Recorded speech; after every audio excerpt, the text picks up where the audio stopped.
Want to become an elite level athlete? Well, look no further. The Reclaim Your Throne Elite D1 training course is all you need to take your performance from subpar to the creme de la creme of athletes all around the world. The purpose of this course is to give you a comprehensive weight training, speed, flexibility, recovery, and endurance program that is meant to prepare young athletes for collegiate and professional sports. This course is packed with over 2 hours of creative, action-packed lifts narrated and coached by yours truly to assure increased strength, speed, flexibility, recovery, and endurance. Hey, I get it. Training alone can be tough and can even make you feel misguided or somewhat unmotivated. But with this course, I walk you step by step through each and every lift to make sure you're using the proper form to prevent injuries and that you're hitting the correct muscle groups to render maximum results. So what are you waiting for? It's now or never. So go ahead and get the training course today so you too can reclaim your throne. Guys, I really want to break this down. We have a sister basically speaking on her requirements in a man. The problem is she's a little too old and it's a little too late, okay?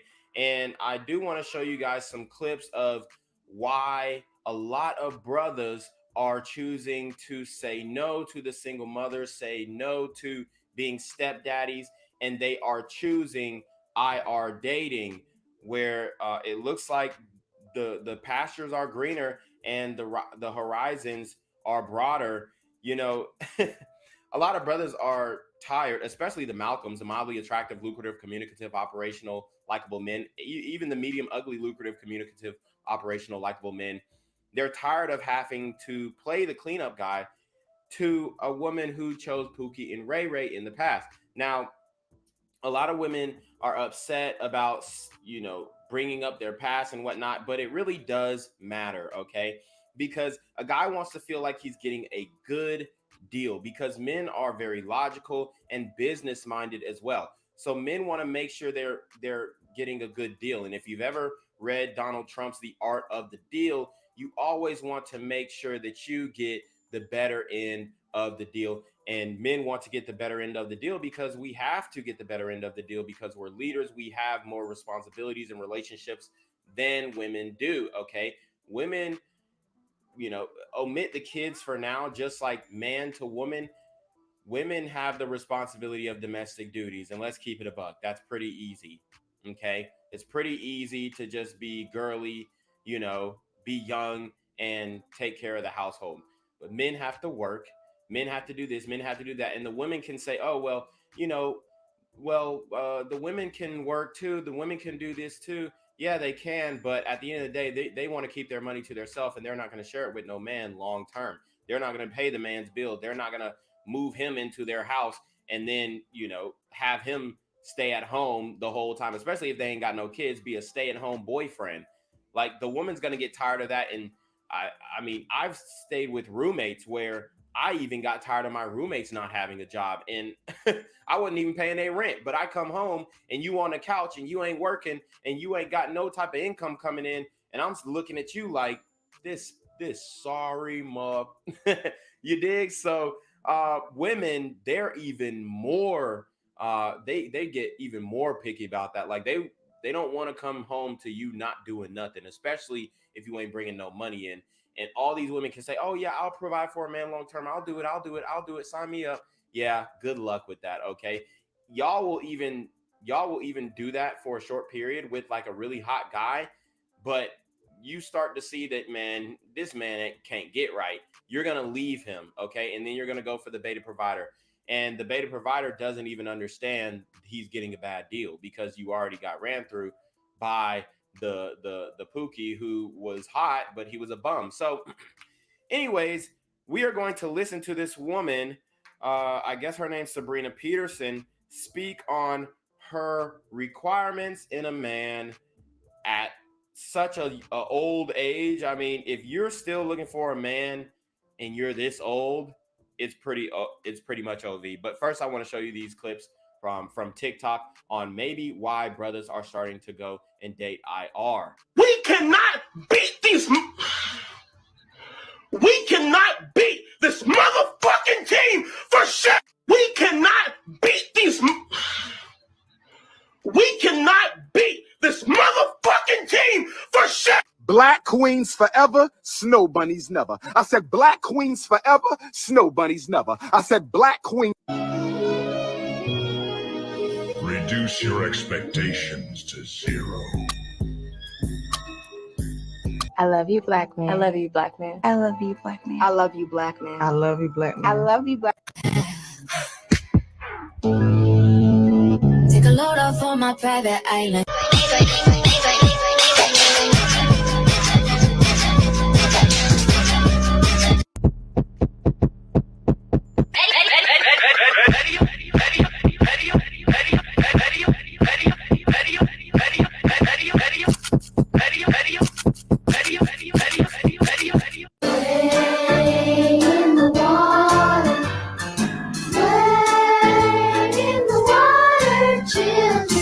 Baby, I'm not a Reese Cup kind of bitch. I'm an Almond Joy kind of bitch. I don't eat those. Okay. So if I'm still Almond Joy. I don't eat those. Okay. All right, guys. So here I have the clip of Sabrina Peterson, and we're going to listen to her straight through. We're not going to interrupt her. And then I'm going to break it down piece by piece. Then we're going to close it out.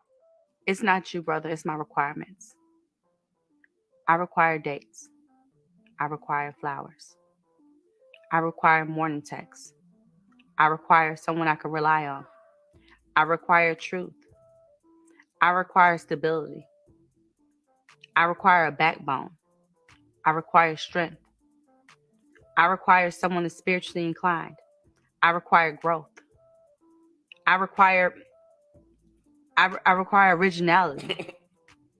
I require a leader. It's not you. By no means is it you. It's my requirements. It's not you. It's not you, brother. Oh my God. It's not you. It's me, dude. Cry me a river. I mean, these women will say all this stuff and be single. Ma'am, how old are you? You're 40s and you single. Like, dog. And she looks like she was probably attractive back in the day, and she's still kind of attractive. She could stand to lose some weight. But she seems like she was probably attractive back in the day, but you're single now. So I'm trying to figure out, oh, it's not you, brother. What were you doing 20 years of your dating experience, which I'm giving her the benefit of the doubt saying she started at 18, which she probably started way younger. But like, what were you doing in between that time? There weren't enough good men. You have guys in the friend zone. Marry those men, point blank. Get those guys to marry you. Get those guys to get on one knee and commit to you. That's really all it comes down to. All these women got dudes in the friend zone who are great guys. I don't care if you're not attracted to him.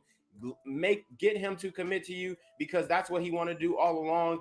Like, stop all the games, bro. Like, y'all are really acting like there ain't no men out here. That's such BS, dog.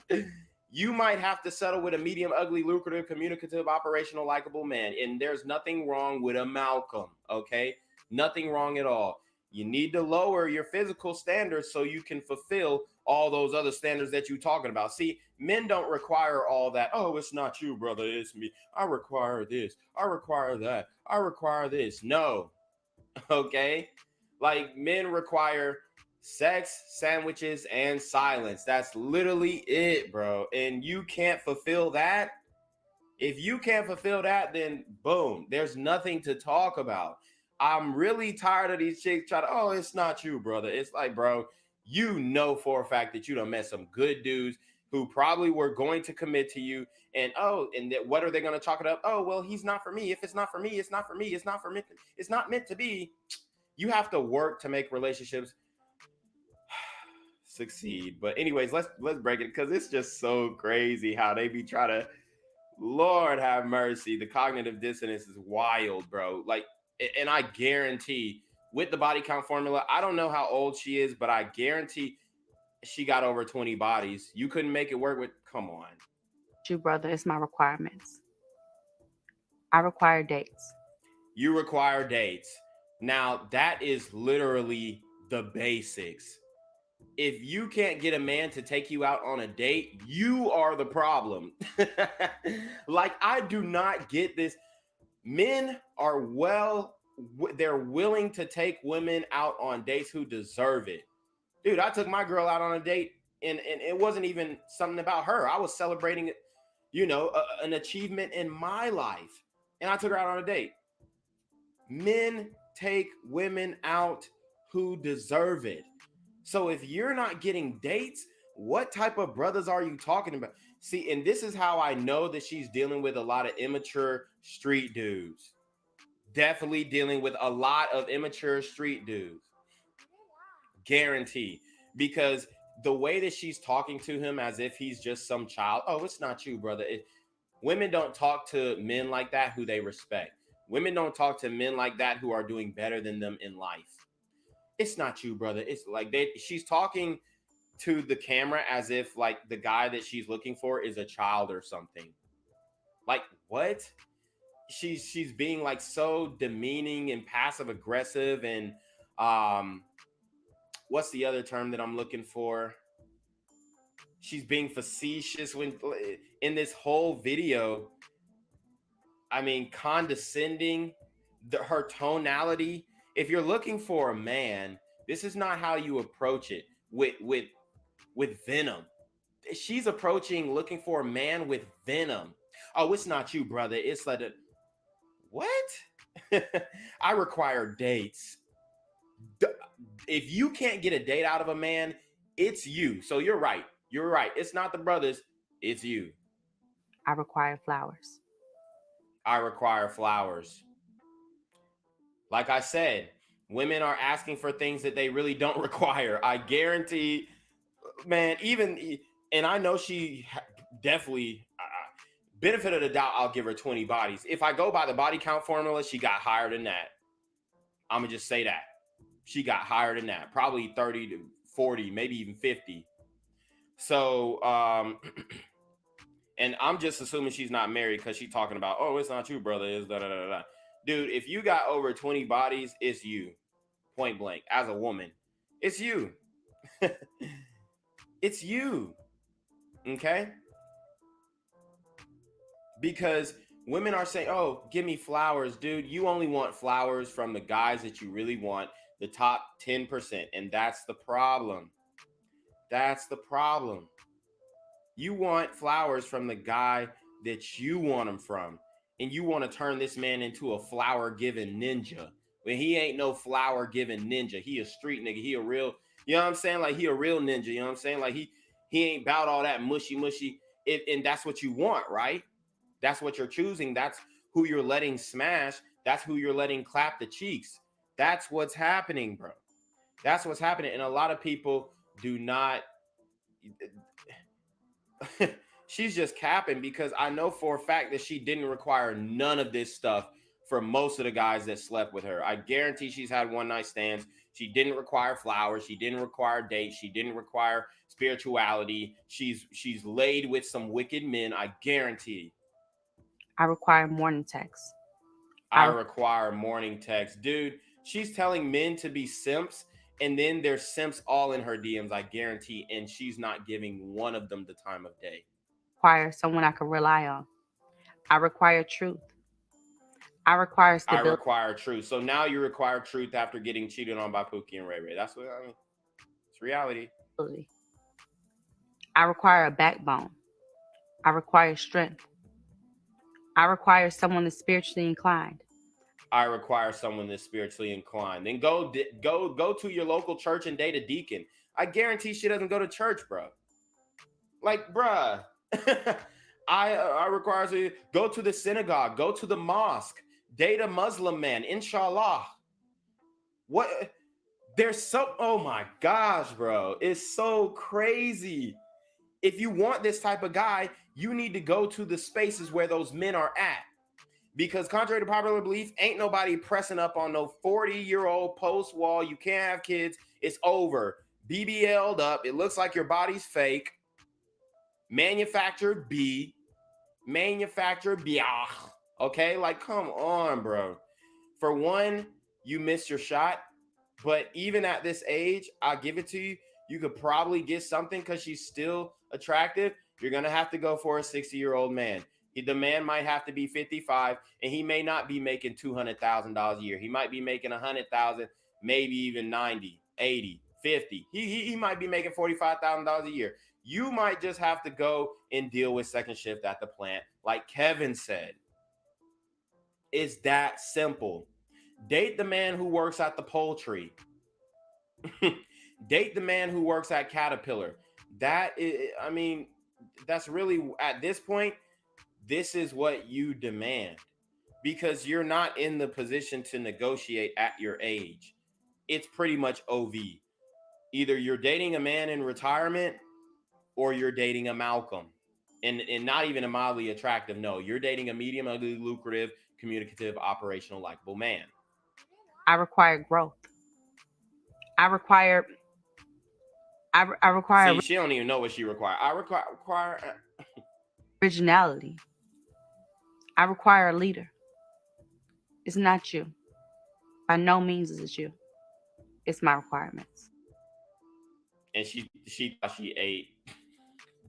And then go in the comments and all the women thought she ate too. Ma'am, at this point, you need to lower your requirements. You deserve a Malcolm, and there's nothing wrong with a Malcolm. But that's what you require. Okay? A Malcolm. So you already know what it is, man. It's your boy, Reclaim Your Throne. Make sure you like, comment, share, subscribe. Send your relationship questions to the email down below with a screenshot of your CashApp so I know you're paying your tithes, man. Y'all need to be on your mark for getting with the BS. You already know. Reclaim Your Throne. Want to become an elite level athlete? Well, look no further. The Reclaim Your Throne Elite D1 training course is all you need to take your performance from subpar to the creme de la creme of athletes all around the world. The purpose of this course is to give you a comprehensive weight training, speed, flexibility, recovery, and endurance program that is meant to prepare young athletes for collegiate and professional sports. This course is packed with over 2 hours of creative, action-packed lifts narrated and coached by yours truly to assure increased strength, speed, flexibility, recovery, and endurance. Hey, I get it.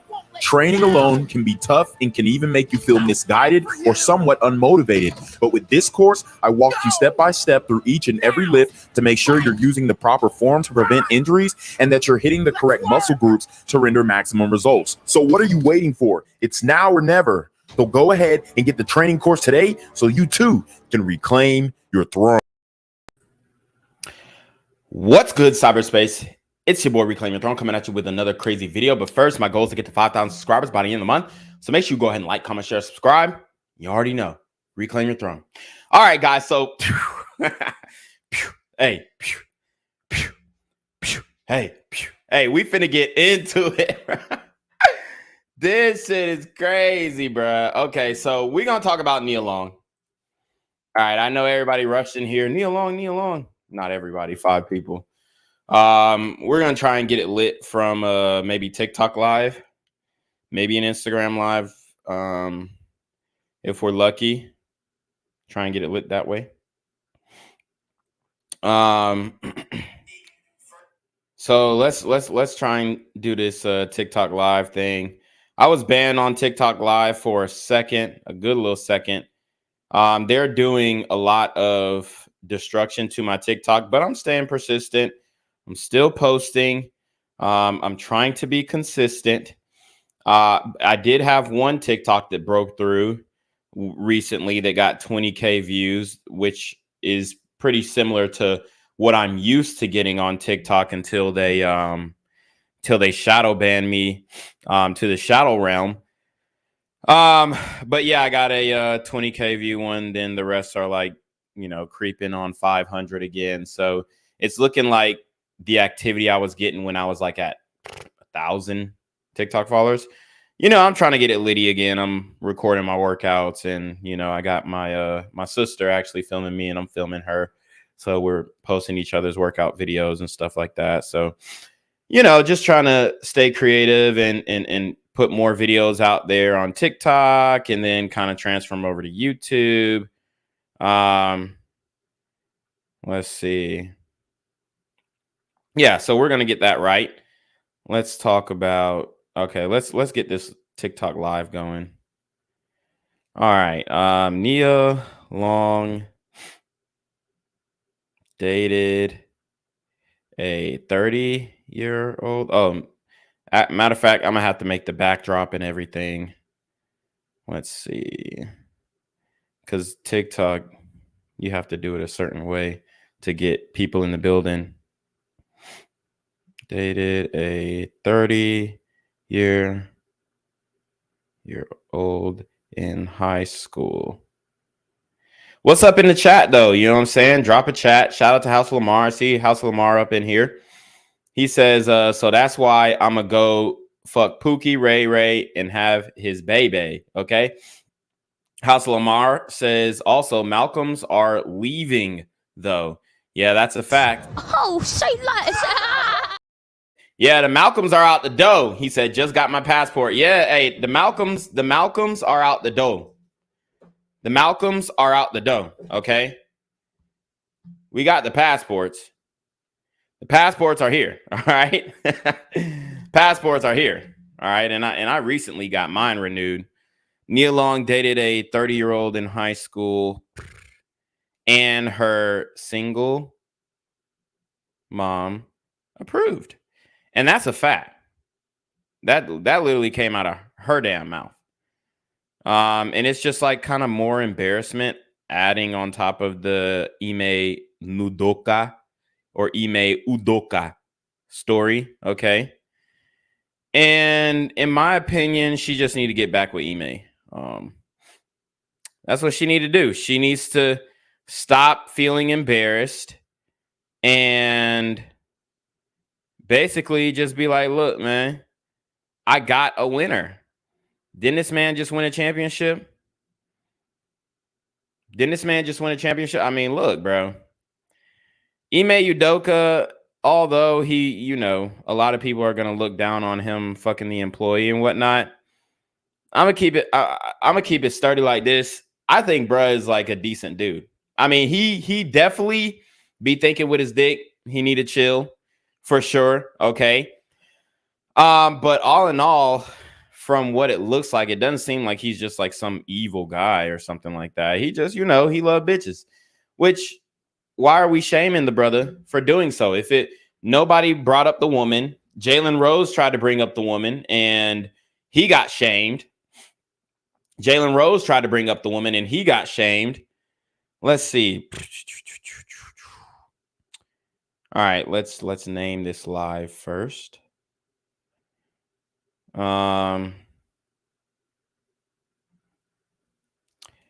Nia Long dated 30-year-old in high school.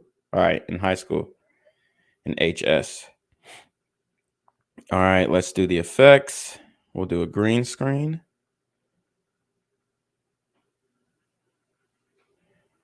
Let's see.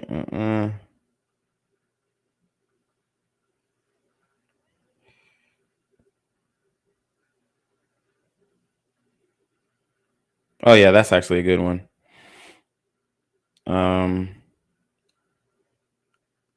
Dang, it's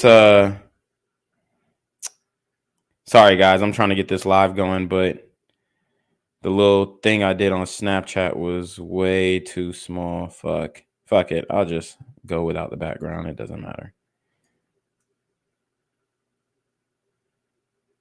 Yeah, it really doesn't matter, honestly. What he said again, it's mildly attractive, lucrative, communicative, operational, likable man. Yes, that is what a Malcolm is.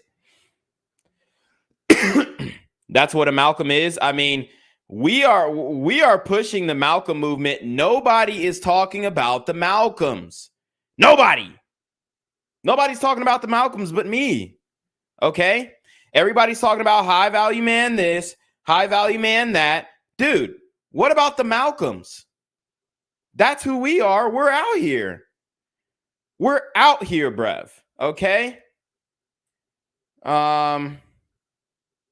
We're out here. And it's not fair that nobody's talking about the Malcolms. Okay? And a lot of people don't know that I created that acronym based off of Malcolm X. Okay? Because he had so many transitions throughout his life that turned him into the man that he ended up you know, becoming. Okay. Yeah. House of Lamar, you got it right, buddy. You got it right. You are on the money. I could definitely tell you watching my channel, bro, because a lot of people can't even memorize the Malcolm acronym. Hold on. Hello? Where we at? Oh, you want to know where I'm at? We outside! A lot of people can't memorize that, okay? Nia Long. Let's see. Nia Long dated 30-year-old in high school. And her mom approved of it. That's the craziest thing. Shout out to AlphaZo. He says, shout out to the Malcolms. Yes, shout out to the Malcolms. Hey, guys, we need to get this Malcolm thing going, bro. I swear. Guys, always remember there's 3 levels to the Malcolms. And let me just explain this right quick for all you newbies in here, which I love the newbies. It's not a derogatory slur toward the guys who are just entering, the realm of Reclaim Your Throne. But the Malcolms are, there's 3 levels to the Malcolms, okay? The first level, all right, think of it as a pyramid, all right, it triangulates at the top, and as you go up, the number of these categories dwindle, okay? So the largest category of men, at least in the West, are Malcolms, all right? Malcolms, all right? We could talk about the high value men and whatever, okay, whatever, all right? We know what high value men are.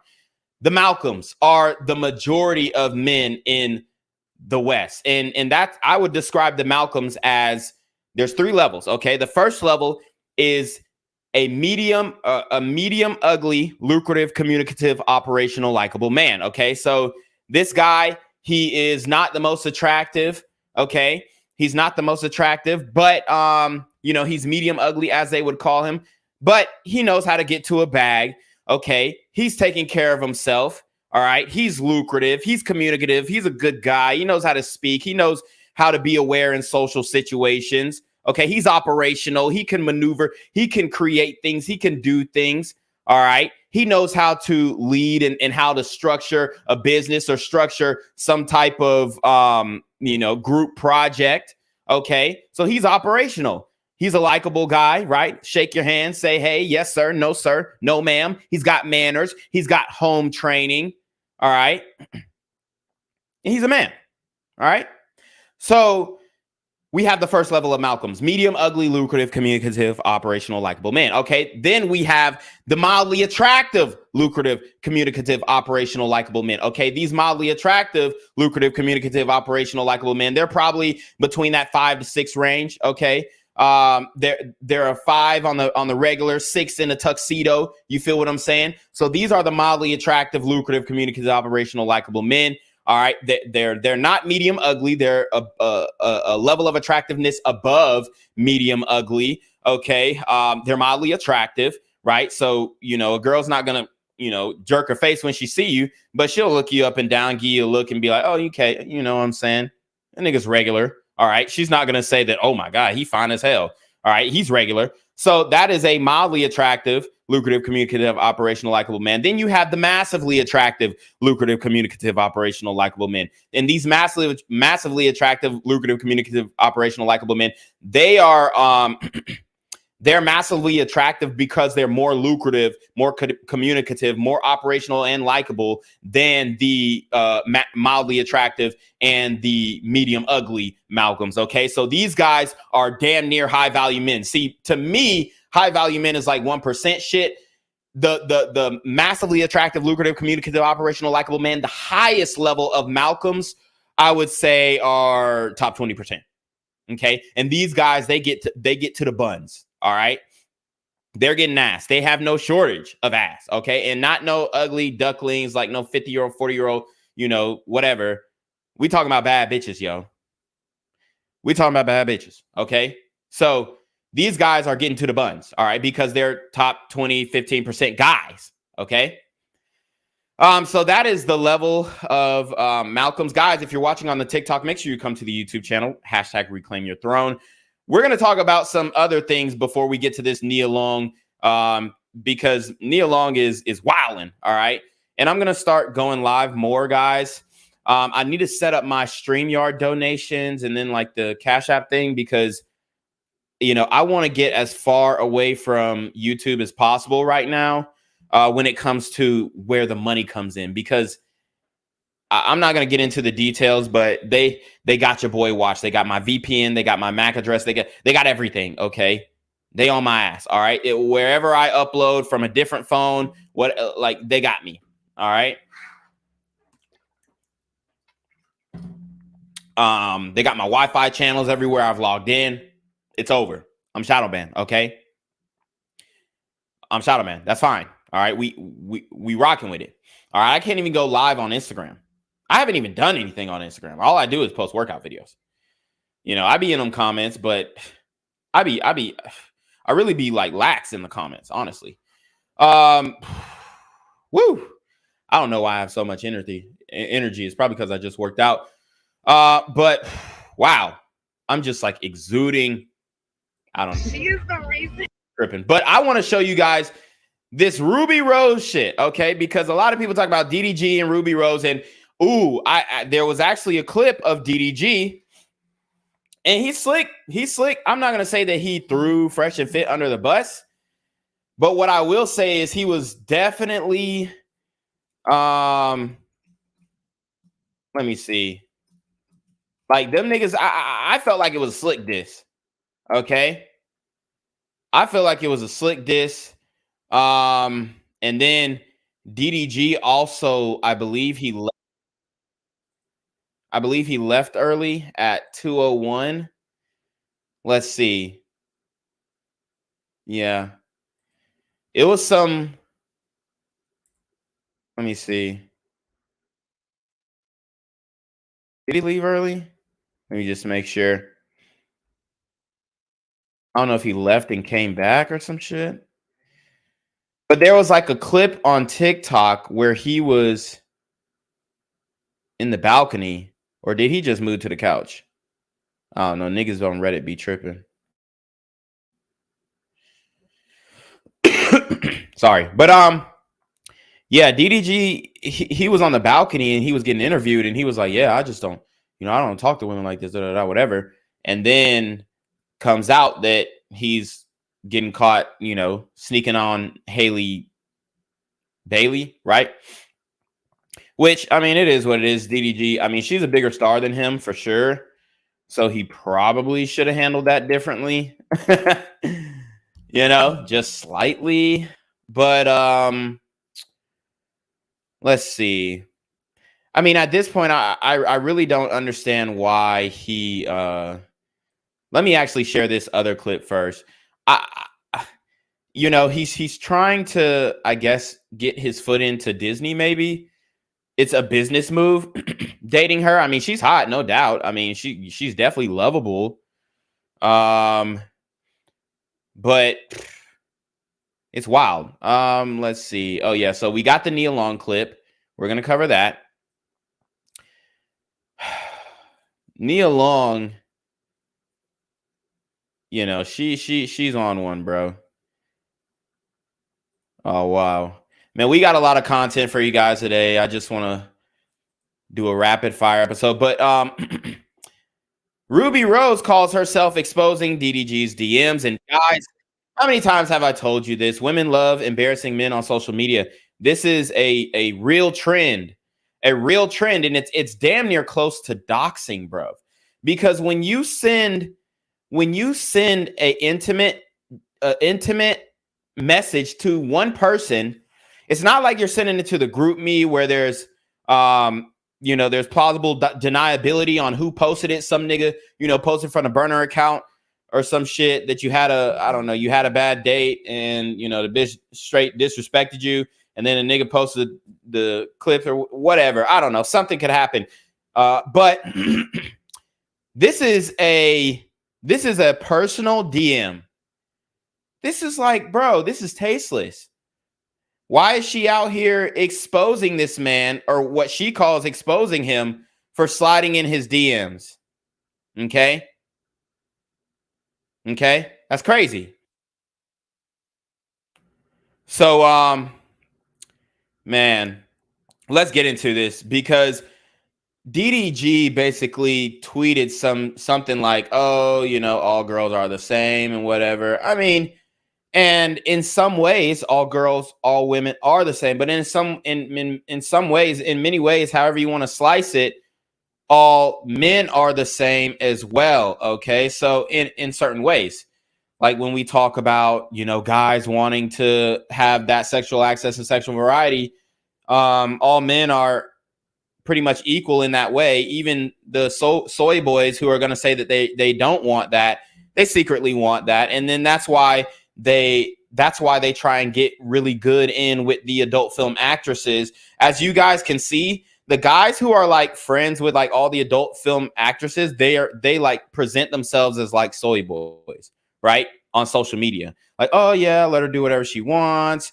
Like the female talking points of, oh, you're insecure if you don't let your girl do this, do that. Okay, so these guys are not, they do this because they want to fuck. They're like Derek Jackson. They're like, the homie Pastor Poppy Don. Look, I know people going in on Pastor Poppy Don and this, that, and the third. Look, he's doing what he got to do. From my perspective, Pastor Poppy Don, and I fuck with Pastor Poppy Don, honestly, bro, because that nigga funny as hell, and he's speaking up for the women, and then he got that little laugh at the end, so he goes in. Now, do I agree with the things that he's saying? No. Does he agree with the things that he's saying? Probably not.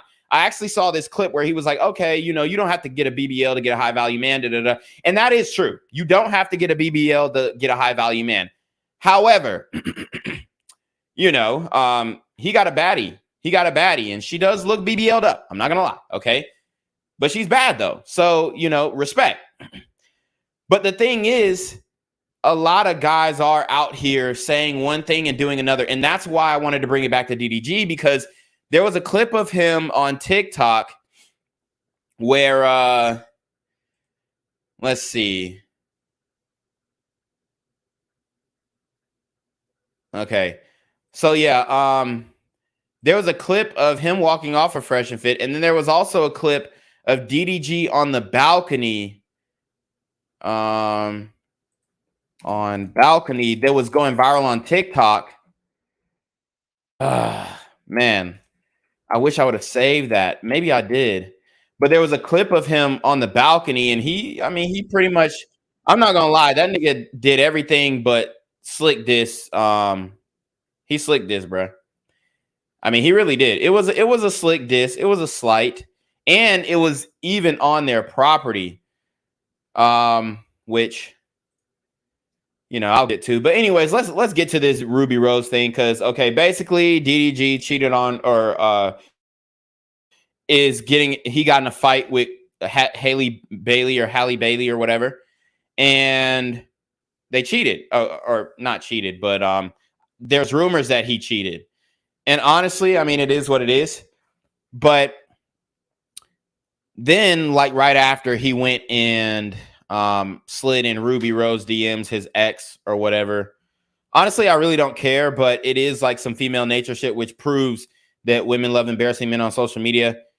I mean, it's just fucked up. Like, you have intimate messages with this person and you expose them to the world. It's just wild. And then he even got Halle Bailey saying, oh no, don't believe it from a third party, boom, boom, bap. So she's even defending DDG, because this nigga done got on the phone with her. Obviously she is young. You know what I'm saying? He probably told her it was photoshopped and then unsent the messages. So, that's something. And Ruby Rose screenshot it before he unsent it. Guys, you have to understand what's going on, man. You have to understand what's going on. And look, I don't really get mad at this, because anybody can get exposed, and you don't know which girl is going to feel some type of way and expose you one day. Like, you might have slid in a bitch DMs 2 years ago, and then she going to be like, this why I don't trust niggas, because you see her, she been stalking your page and ain't responding. but then, you know, because she's actually attracted to you, but she doesn't like your social media presence or whatnot, but she's stalking your page, right? And then you might post a picture of you with a girl or whatever, and then she gonna expose your DMs as if, you know, you was really studying her currently. A lot of girls will do that, bro. And so I'm not really saying it's like, okay, it ain't player for him to get caught up in the DMs and and whatever. I mean, as long as he keeps the girl, it is what it is. You know, he's doing the right thing. But DDG is one of those guys who's gonna say the correct, you know, the politically correct thing. All right. That's my point. That's what I was basically trying to get into. Is he speaking from the heart, from the way that he feels? Maybe, maybe not. You know, he's YouTube sensation or whatnot. Does he know what he's talking about on a lot of topics? No. I actually saw this Vlad TV interview, and then they had brought up like Black Lives Matter, and it's like, bruh, if you don't know Black Lives Matter is a scam at this point, because they brought up Kanye wearing the All Lives Matter shirt, and he basically said, you know, I feel like Kanye just be doing shit, but I don't know why he would do that. I'm sure that he knows Black Lives Matter. Like, bro, please, let's not go to Rap Genius and look at, you know, the lyrics that y'all got going on. It's almost like, I mean, it's a weird thing that we have going on where a lot of people try and act self-righteous, but then they're promoting negativity. And I'm not saying that DDG is just like promoting negativity. I think that, I mean, I'm not going to say that I would, you know, have my kids looking up to him. But he stayed out of trouble. You know what I'm saying? I mean, he seems like an overall good dude. He's just making music because he knows that that's a way in and that's on his heart. And I mean, it is what it is. He's trying to get the bars off, and I feel it. But at the same time, you have to understand, like, I'm the type of nigga, like, if I rap some shit, I'm like, yeah, man, I was feeling that shit in the moment. Like, I felt like killing a nigga. You know what I'm saying? If I'm gonna rap some drill shit, you feel me? It's just some wild shit. And some people are actively involved in that, and some people aren't. And it looks like DDG is not actively involved in the street shit, but for his career, he may get involved like directly in the street shit. I don't know. You know what I'm saying? A lot of black men in the entertainment industry in some ways have to prove themselves by having a street interaction and overcoming it. Okay. So let's see. DDG fresh. Oh, and all the women are roasting DDG online. I told you guys, women love embarrassing men on social media. There's a petition. There is a petition, bruh. There's a petition to get Halle Bailey and DDG to break up. I mean, come the fuck on, dude. Leave these people alone. Yeah, so I'm going to try and look up that clip of DDG and Fresh and Fit when he was on the balcony. Bro, because that nigga was on the balcony. And he's slick. It was definitely a slick diss. I mean, I'm sure they're cool, but it definitely seemed like a slick diss. Damn, I can't find that shit. I'm going to find it, guys. Anyways. All right, so these are the DMs. I hate this bitch. Okay, so that's DDG, and he's on live stream, and he's saying he hates this bitch. Okay, so he called Ruby Rose a bitch. I mean, it is what it is. She's a bad bitch, yes, and I'm sure that if you put bad in front of that, then it would be okay. But in this context, would I have said, oh, yeah, I hate this bitch? Probably not. You know, you're already. Oh, damn. This shit crazy. I literally. Oh, my God, bro. There's this girl who went to my. This is a sad story. This is a sad story. And I wish there's this girl who goes to my gym, right? And, you know, she's pretty hot blonde, whatever. But she's been like posting bikini pictures, posting ass pictures, and she was dating Beta Brad. Okay? And she was all downtown, like all the time, going out. And I we follow each other on Instagram, so it's like, it is what it is. I've kind of been seeing like her process of like her going from, who she was dealing with now and who she was dealing with later. She posted hella bikini pics. And this is why I tell you guys, man, I mean, when Shorty is putting herself out there, it is what it is, chalk it up to the game. But if she's like posting hella bikini pictures, especially when she's in a relationship, it's OV, bro. It's OV. And she a bad bitch. Okay. She's definitely a bad bitch. But what happened was she was dating Beta Brad. Okay. And she is also, friends with a lot of sisters. Lots of sisters, and that influence has led her astray. So she was dating Beta Brad, good dude, guy in college, whatever. And now, bro, I'm looking at her Instagram, and she just like posted a picture of the guy that she's with now. I'm not even gonna lie, and I guarantee she's probably gonna be on OF very soon. Like they're doing a little YouTube thing. They're trying to get their YouTube. Matter of fact, I'm gonna subscribe to their YouTube. They're trying to get their YouTube thing going, and if they get big, I'll tell you guys who I'm talking about. But they're trying to get their little YouTube thing going, and it's funny as hell because like she's literally squatting. I mean, the pose that they're in is crazy, bro. I mean, I wouldn't be surprised if she gets on OF like real quick. And this nigga got a Camaro. This nigga pulled her. He got a Camaro. I'm dead. Okay, hold on. Let me look, bro, up. Let me just see. Okay, so he just popped out. He just popped out with the relationship. I'm dead. Y'all really some fans just watching? Oh, okay. So that's crazy. This nigga actually goes to my gym. That's wild. I haven't even noticed him. But anyways, this chick. Oh, hold up. Do I know this nigga?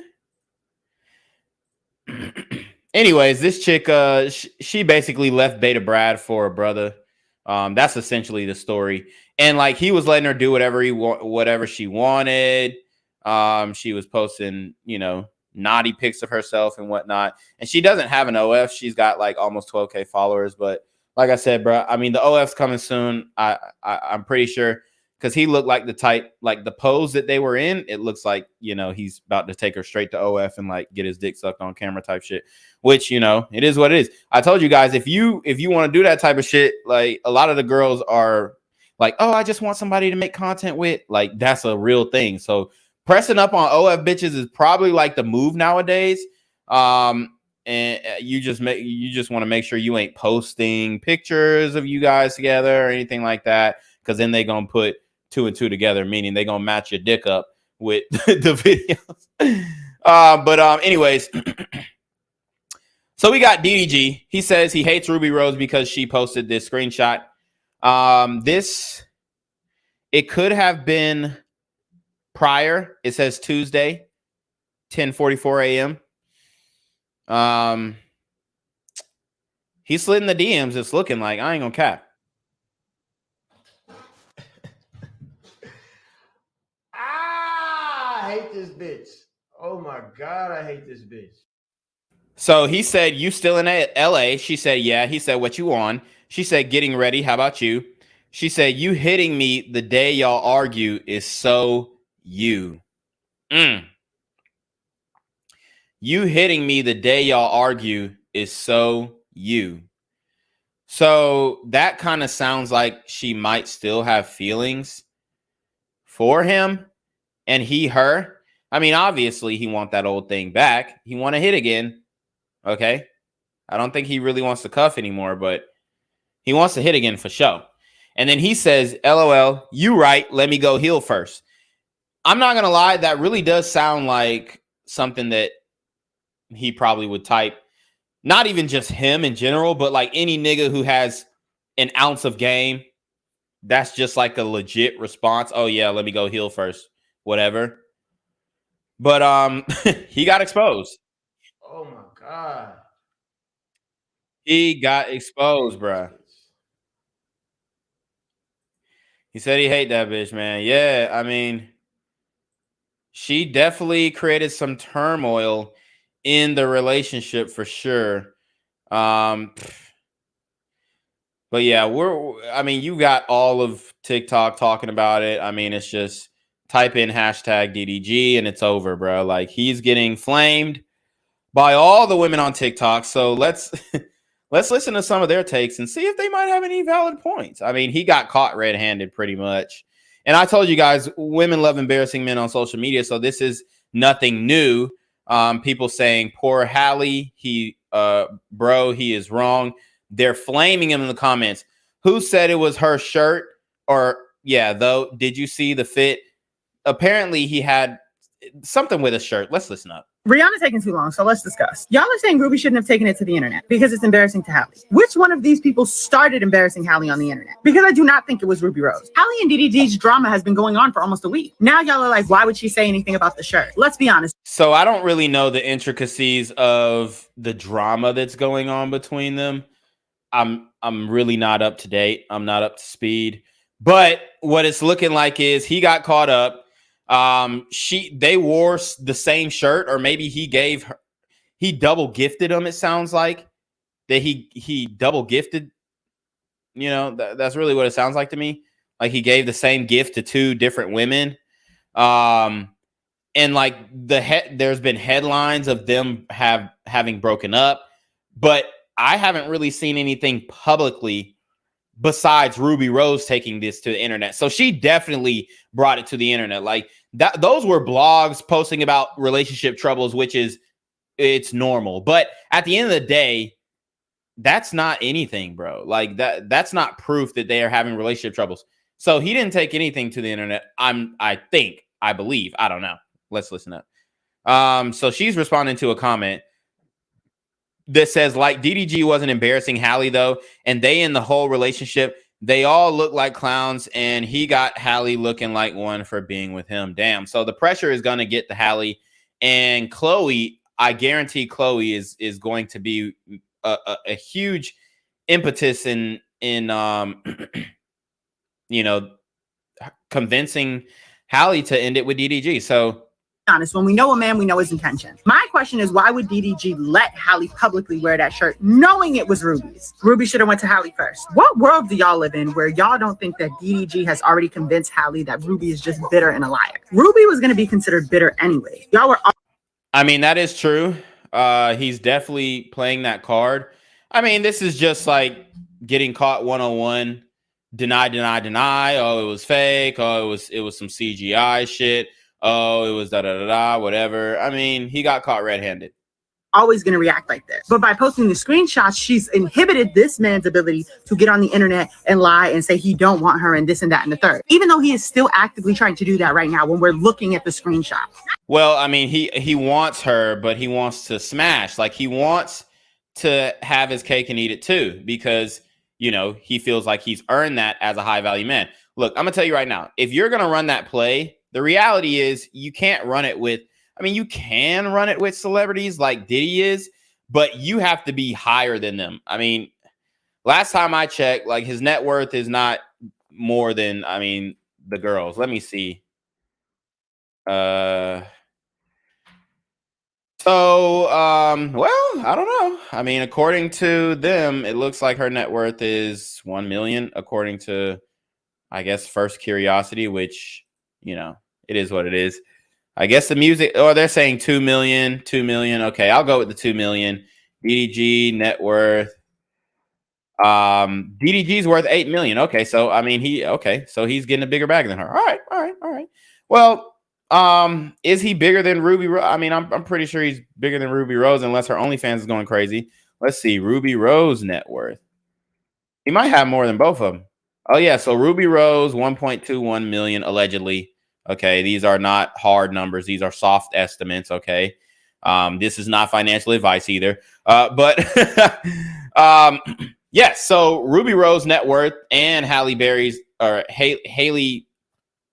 net worth combined is not as much as DDG's. Okay, so I mean he's in a decent position to run the play. The only thing is that they're not regular girls. It'd be different if they were regular girls, nobody knew who they were, but they are like social media influencers and they're in the public eye. So it looks bad if they're getting like openly and blatantly cheated on in the public eye, especially if you got bitches out here, you know, putting screenshots up.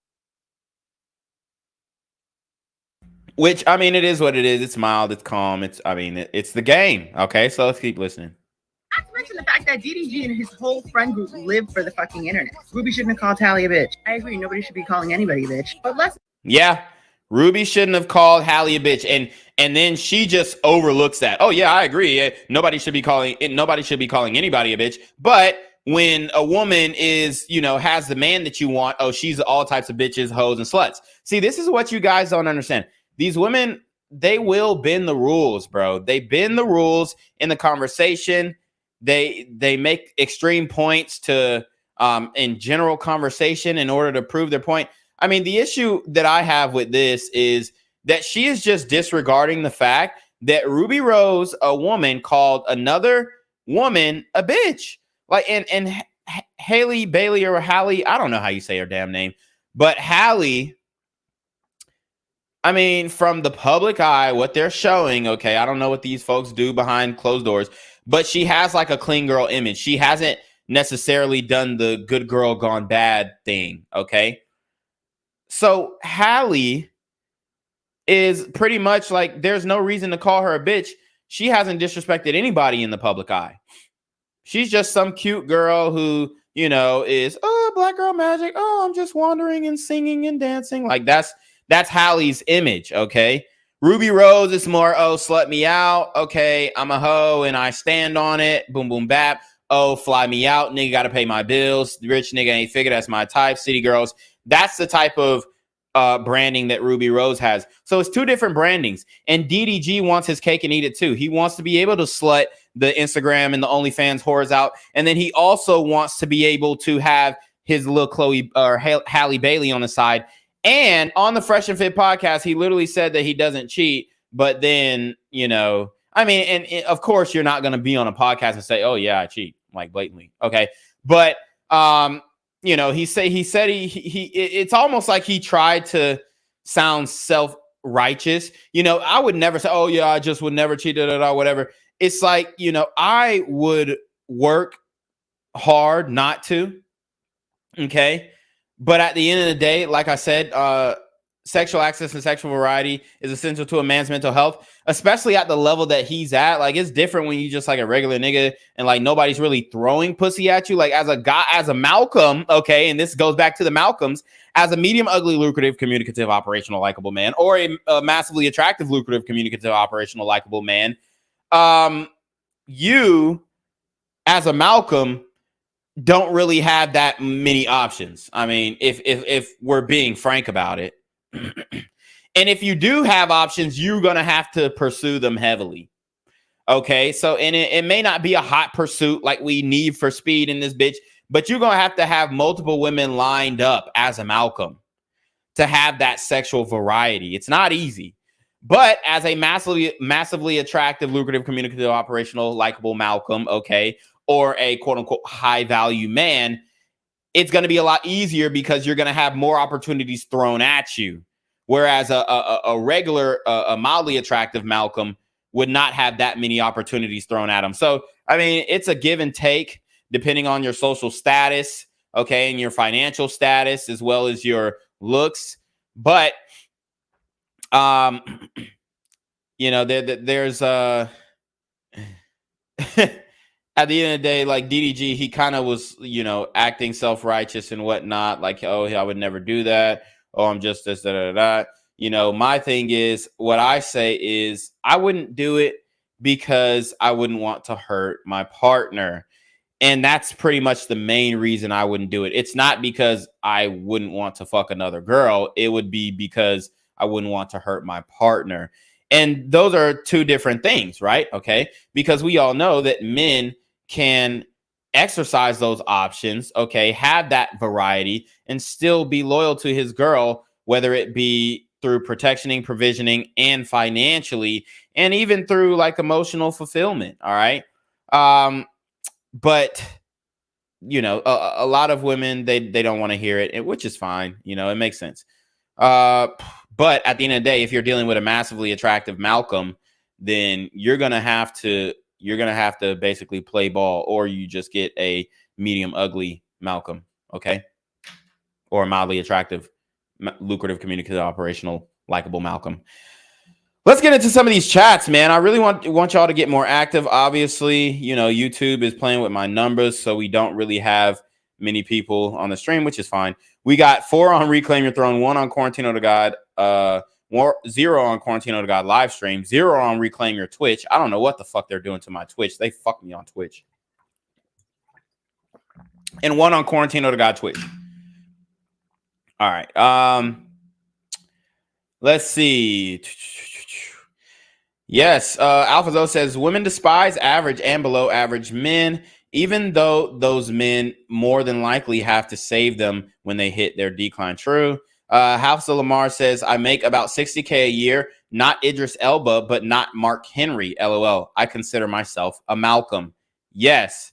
Hafsa Lamar also says to AlphaZo, they have the nerve to get upset when we don't give them attention and find women overseas. True. AlphaZo says, what would you call a man who isn't in the 5%, but isn't in the top 15% and climbing? He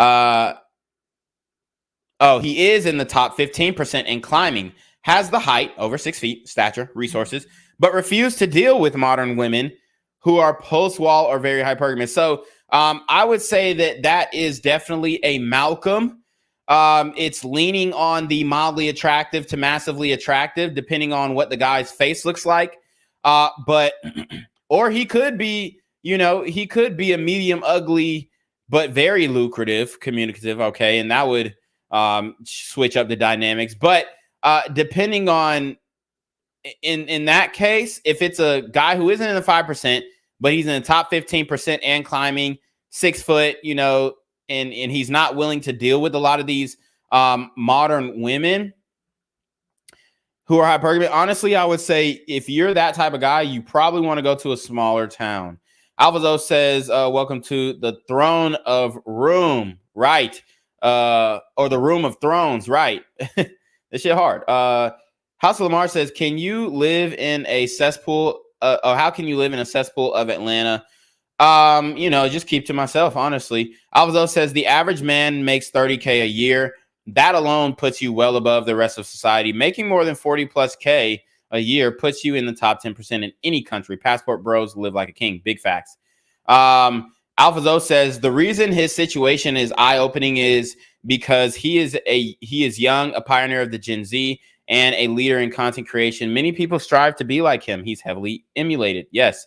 AlphaZo says Ruby Rose been dissing Hallie, calling her the B word, and been sleeping with him, knocking at his door all thirsty. This is the same girl who constantly disses men and says that men have to chase her. Wow. AlphaZo says spend money on her. She attention smut who loves chasing high value men. Wow. AlphaZo says out her own mouth, she said she was 22 with over 50 bodies. That was a few years ago, by the way, so it's much more now. Yeah, was that in a Small Eyes, DJ Small Eyes interview? AlphaZo says her goal was to prove DDG isn't over her all while exposing him as thirsty and shading Hallie by proving that her man isn't safe. AlphaZo also says the same girl who trashes men verbally claims that she needs to be wined and dined, all these requirements, all while high status men just need to text her what you doing and she coming right over. Get a job, you broke 304. Yeah, you know, Ruby Rose in a very tough situation because there are a lot of men who want her, but it just seems like she only wants DDG. Maybe because he's a multimillionaire. That might be it. Maybe because he's a multimillionaire. Because I mean, DDG. I mean, from his classification, you know, he would lean into that, you know, high value man, whatever. But I would say, you know, before he really got a bag, he was probably just like a Malcolm, a mildly attractive, lucrative, communicative, operational, likable man. Then he increased his financial status so much that he became a massively attractive, lucrative, communicative, operational, likable man. But I mean, it's not like DDG is just, you know, some super stud or something. I mean, he's in decent shape. You know, his face is average. You know, no disrespect to bruh. And I'm not saying that I look better than him or all these people look better than him. I'm just saying, like, it's not like DDG is I don't know. I can't really give an example of that. I mean, it's not like he's, I mean, I'm not even going to say The Rock because, like, The Rock is, like, fucking jacked. But, I mean, it's not like he's Michael B. Jordan or something like, okay, right? So, you know, DDG, he's a Malcolm on paper. Not on paper, but, you know, in person, he's a Malcolm. And then once he put all the chains on, then he becomes a massively attractive Malcolm. Okay, that's just kind of how it works. All right, so let's keep going with this woman's video. Let's not be dense and pretend we don't know people mean that about girlfriends. If y'all are the bitch police, when DDG got exposed and said, I hate this bitch a bunch of times, y'all should have been mad then too. Rihanna taking too long, so let's just. Okay, so yeah, I mean, I did say that, you know, I don't think that was in good taste saying, oh, I hate this. Well, I mean, unless I don't know exactly what she did to him, but I still don't think it was in good taste for his brand. Now, me personally, I don't have a brand really. Like, it really doesn't matter. Okay, you know, YouTube got me shadow banned anyway, so I'm gonna say what the fuck I want. Okay, me personally, I'm not gonna necessarily say, oh, you know, Ruby Rose a bitch, you know, but I would put bad bitch in front of that, and then it's acceptable to call her a bitch, right? So that's kind of how I would do it. Man, I hate this badass bitch. Maybe, I don't know. It doesn't really sound good when you say the badass. But Krishan Rock. Oh God, this one is horrible. I mean, DDG is in a whirlwind. You know why? Wow, this is all making sense to me now. You know why DDG is in a whirlwind? Because DDG went viral with Blueface. DDG went viral with Blueface. And he asked Blueface, you ain't gonna really marry this bitch, right? Right? You know what I'm saying? He said, you ain't gonna really marry this bitch, right? In the little music video that they was at, and then Blueface was like, no, hell no. So let me see. So I'm gonna just show you guys proof that DDG was with Blueface, and that's probably where he met Krishan Rock. So now Krishan Rock has gotten close with Ruby Rose because she didn't like the way that DDG said, you ain't gonna really marry this bitch. Like, he said it under his breath. Like, it went viral on TikTok. I don't have the clip now. It's really hard to find these clips that went viral on TikTok because, like, you can't necessarily search them. You have to, like, know exactly what you're looking for. And maybe I have it saved. I might, but because I do save a lot of clips to, you know, review for you guys. But this is DDG at the music video shoot where Blueface allegedly proposed to Krishan Rock on that horrible fucking song. I mean, that song is fucking horrible. Hey. Ready? So yeah, we're gonna get you walking from back there all the way up here, and then we'll take it from there.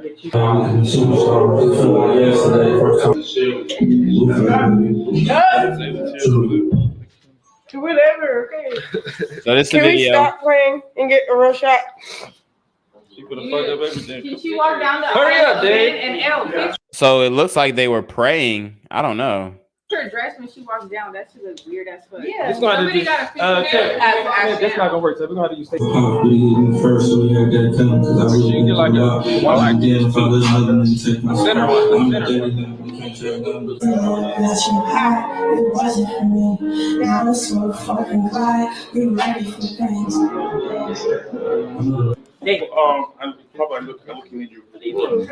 Point to the side. And then you just flash go up, right? All right, ready? One more time. Switch the Bible. One and blue. Ready and action.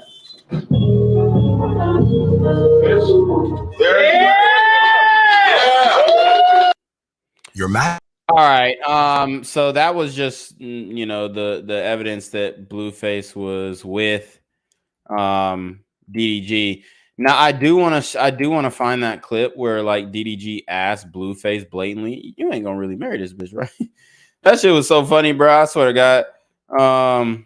DDG Blueface. Okay, let's see. The nigga said, "You ain't gonna really marry this bitch." Island Boys respond to Blueface, mentioning them in the interview. Nah. It was, man. Let me see if I can find this clip. Damn. Let's see. DDG Blueface. Oh yeah, so Blueface tells DDG he would never marry Krishan Rock. And Krishan Rock, you best believe she saw this clip. You best believe she saw this clip, dog. And she on that nigga ass, bruh. She is on his ass, bro. Like, it's over. Like, she's finna ruin DDG because Krishan Rock, she is the whore of Babylon. She is the Jezebel. She is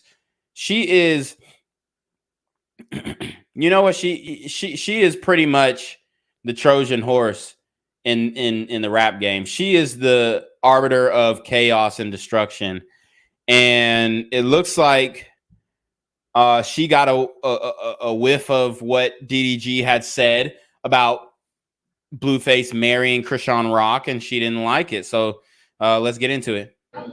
Would y'all get married for real though? Would you get married? Yeah, I don't believe marriage. He said, "Would y'all get married for real?" He said, "I don't know." Look at this nigga reaction, bruh. Would y'all get married for real though? Would you get married? Yeah, you say you don't believe in marriage. I don't believe in marriage though. Contract. It's a business deal. What the fuck is that about? We together, what the fuck we need to do a business deal, bro? Yeah, that's facts. DDG is red vitamin. DDG is red vitamin. I mean, he has the knowledge, but he's not applying it.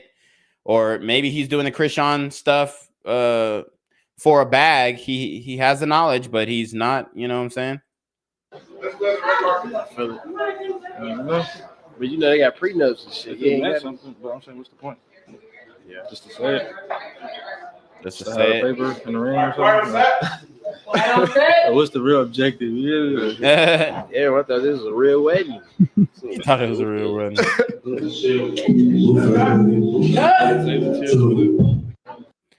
All right, so yeah, Krishan Rock definitely got a whiff of that clip, and now she has teamed up. Krishan Rock has teamed up with let me just stop going live on TikTok because it's like two niggas in the fuck. It's like, what? Dog, I swear they totally destroyed my motion on TikTok, bruv. It's fucking crazy, dog. No motion at all. Let's see. So I might have saved that clip too. Let me see. Cause I've been saving some clips of DDG. Woo woo up da da da. Oh man.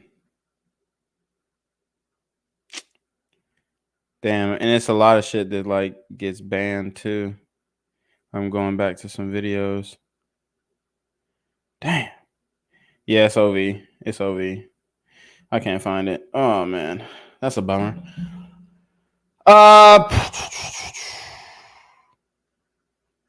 Anyways, all right. So let's get into how Krishan Rock got into the middle of DDG and Ruby Rose shit.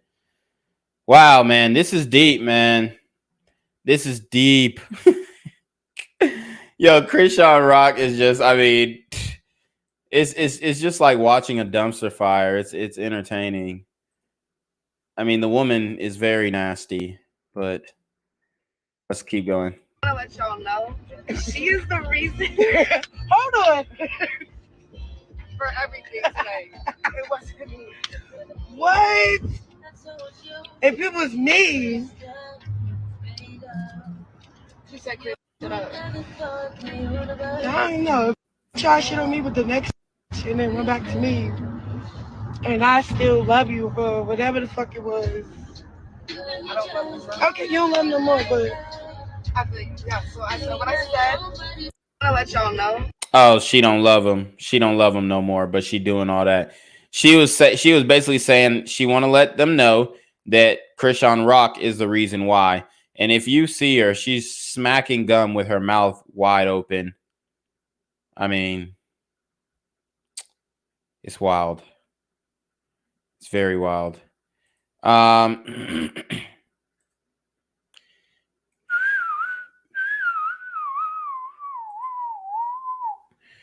right. Let's expose Krishan after she got messy with Ruby on their way to the Super Bowl. Yep. So, yep, that was it.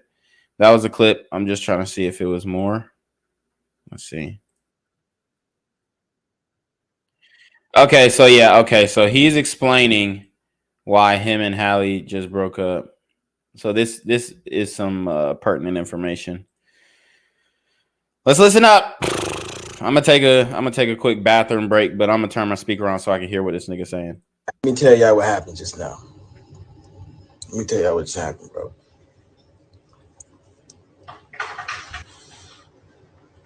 I ate an edible for the first time.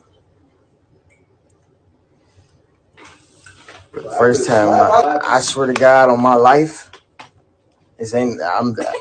Oh, that's not. You can take the cannabis. Listen to me, Bubba. Give it 20 minutes.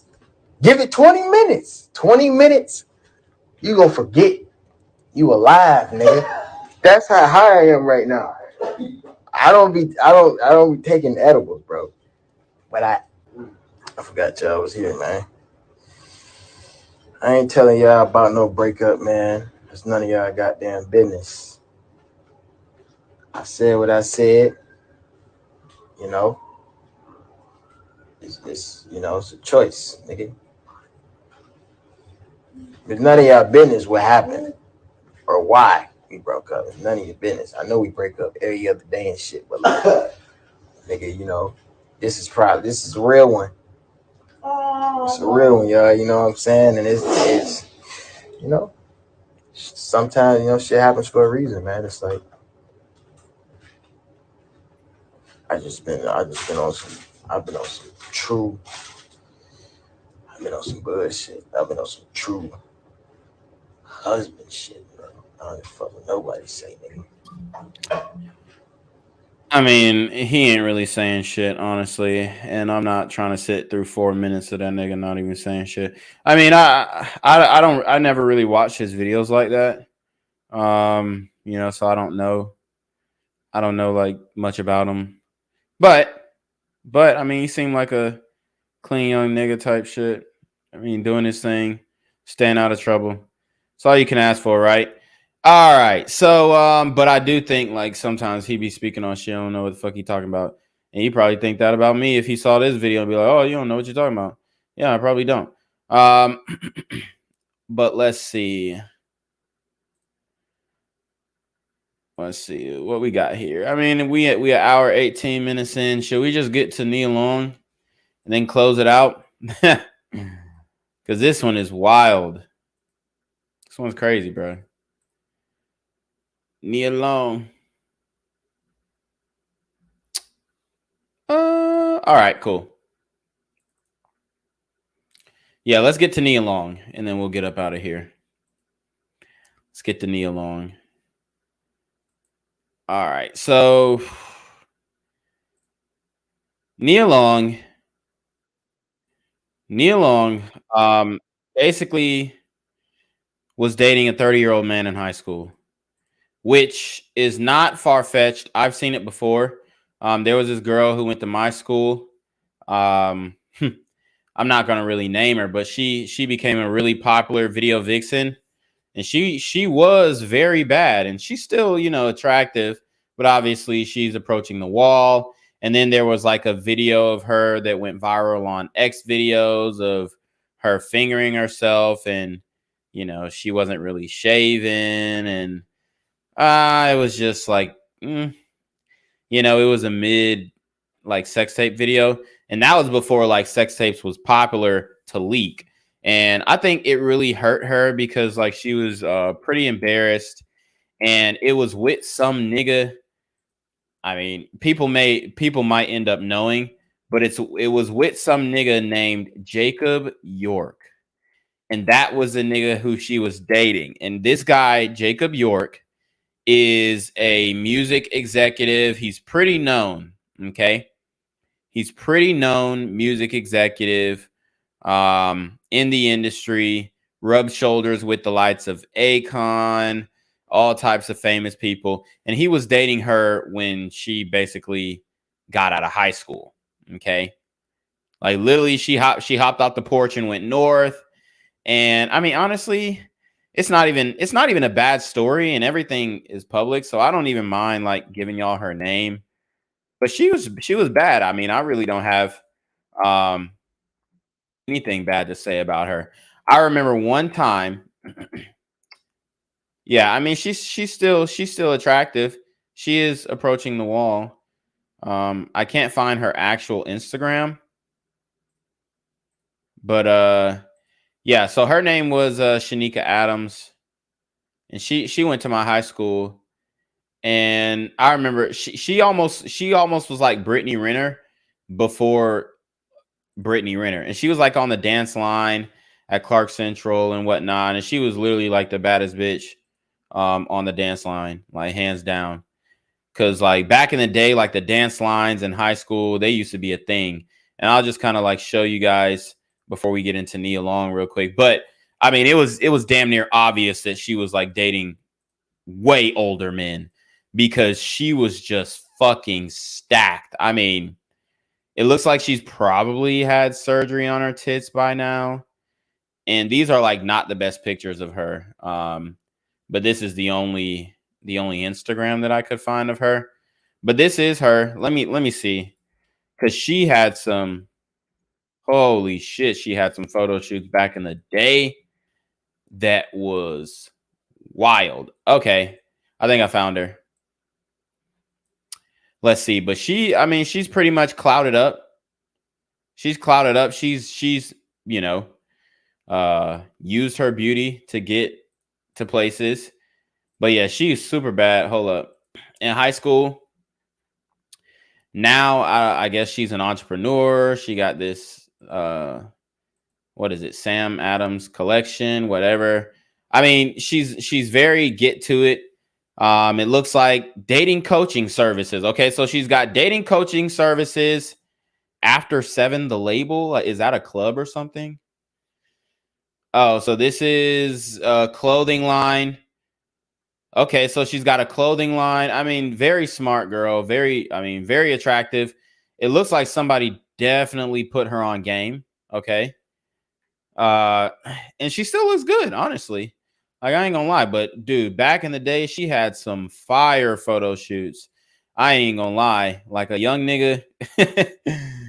But anyways, when I met her, well, I mean, I pretty much was in the marching band like in middle school. When I was in middle school, I was in the high school marching band because I was like really good at saxophone, which I pretty much have forgotten how to play, even though I have a saxophone right here. But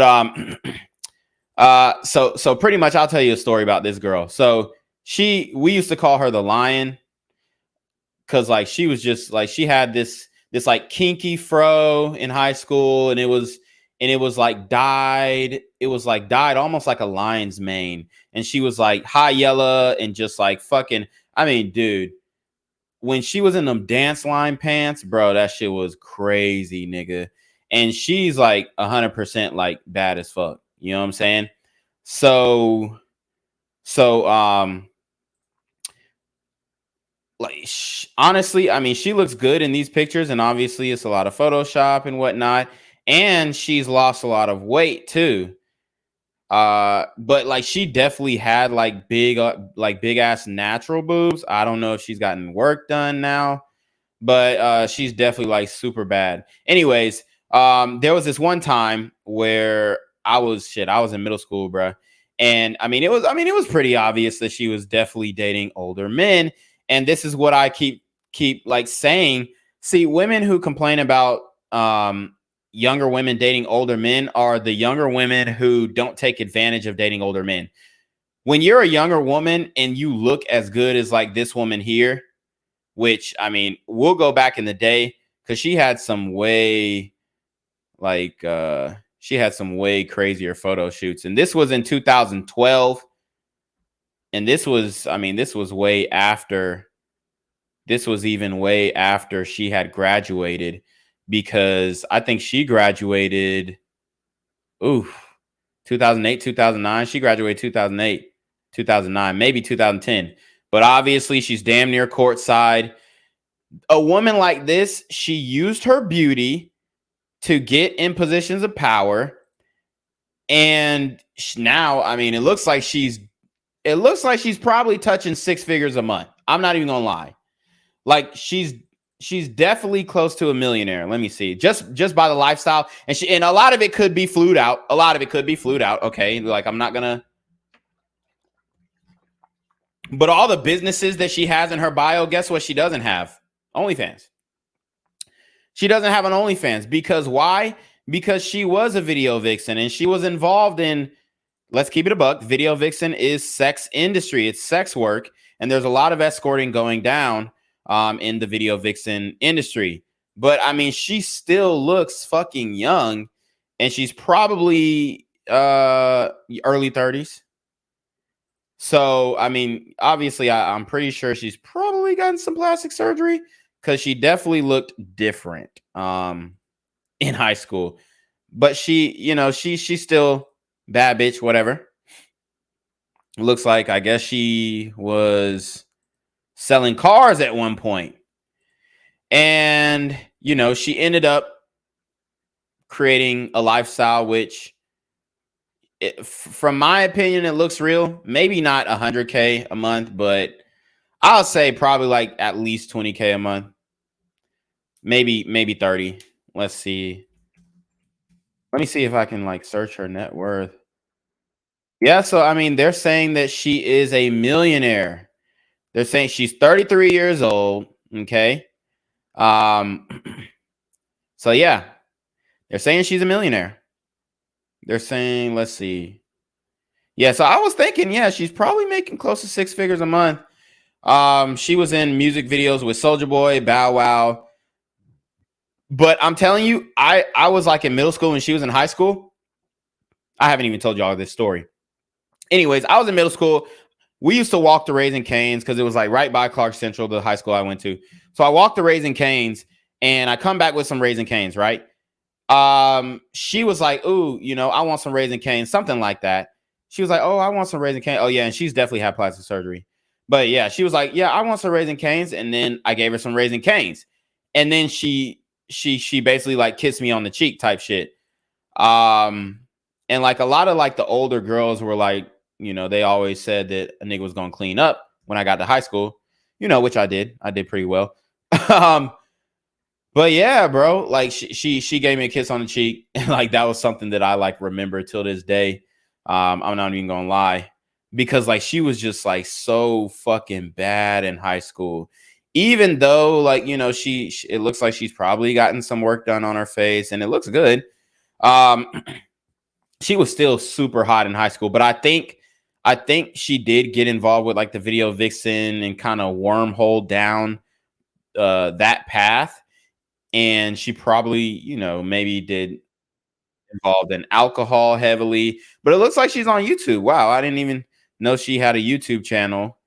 But yeah, she's doing like self-help women's YouTube shit. I mean, she's a bad bitch for sure. 20K or 24K on YouTube.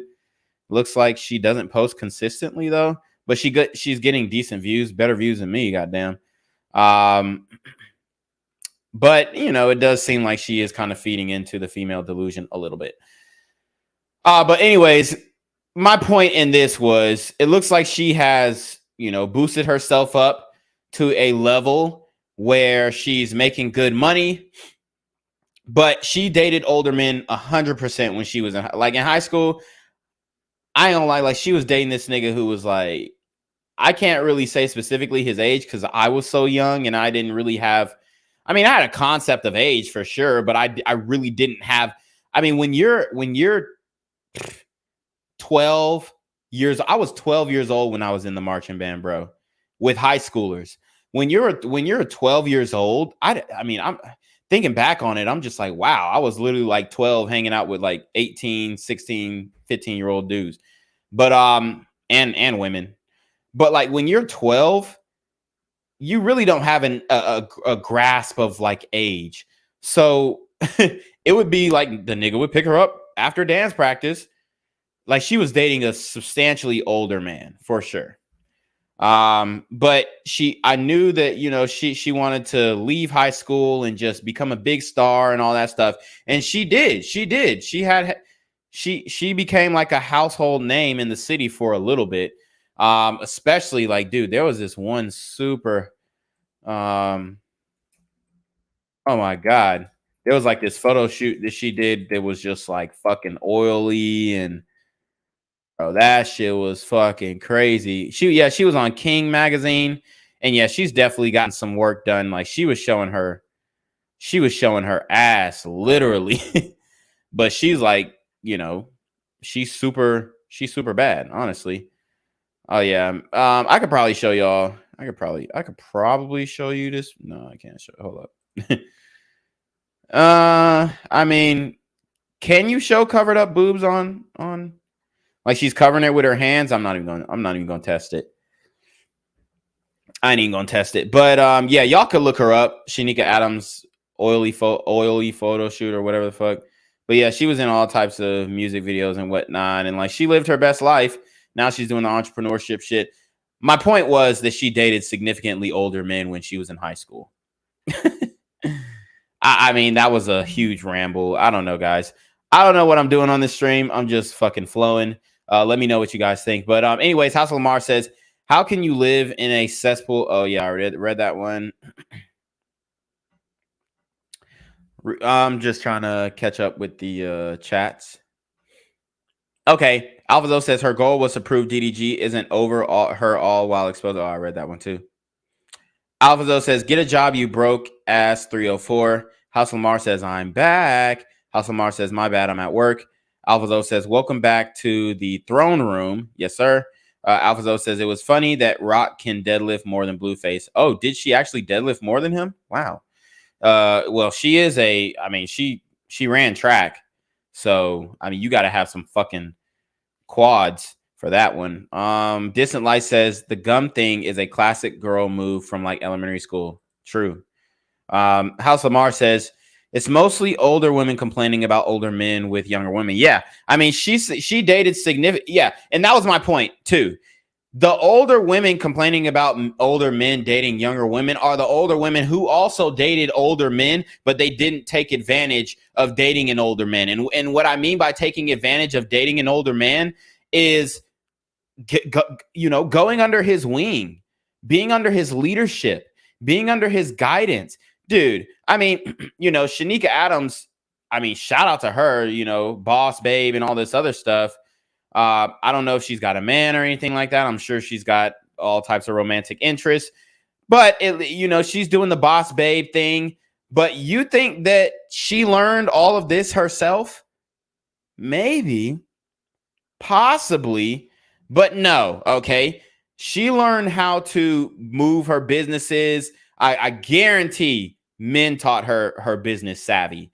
And that's why younger women get with older men, because these men are mentors to them. On Seeking Arrangement, yes, it's pay for play. Yes, it's prostitution, but it's also a mentorship.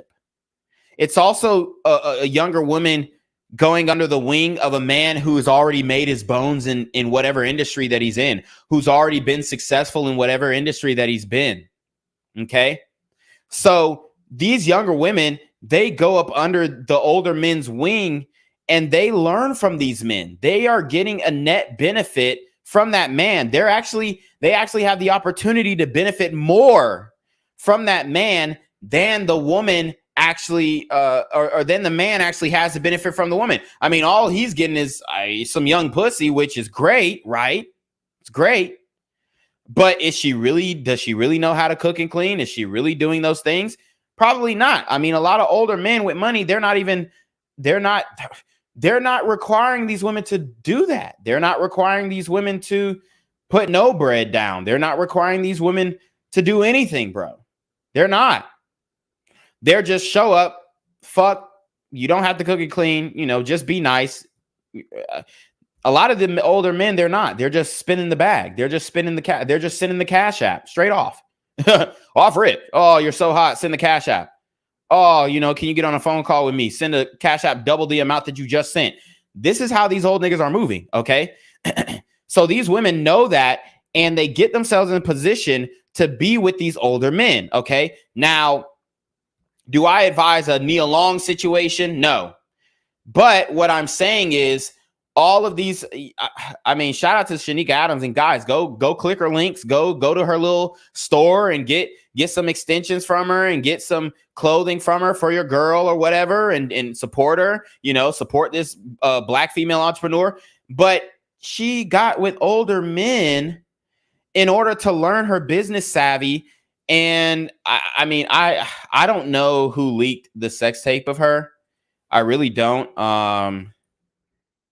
Let me actually go back and look at that sex tape.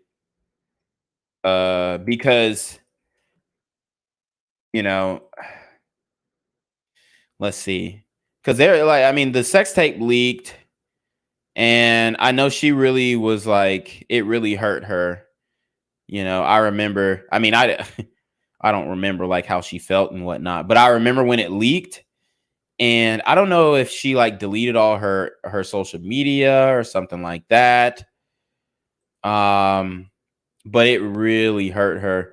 And I mean, it was fucked up, man. She was literally like fingering herself, and it wasn't like in the best light. It wasn't in HD. It wasn't 4K. It looks like, I'm not gonna lie, it looks like she might have gotten it wiped off of the face of the internet. Because it was like more of like a self-pleasure sex tape. And then there was one of her like sucking. I'm not gonna lie, I'm pretty sure it was one of her sucking Jacob York's dick. Like, no cap.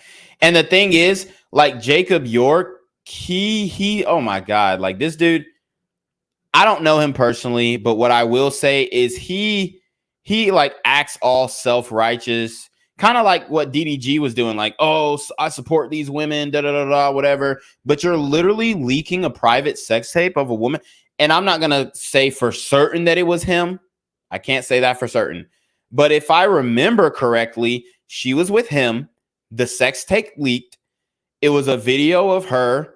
It was one video of her fingering herself. And then another video of her sucking.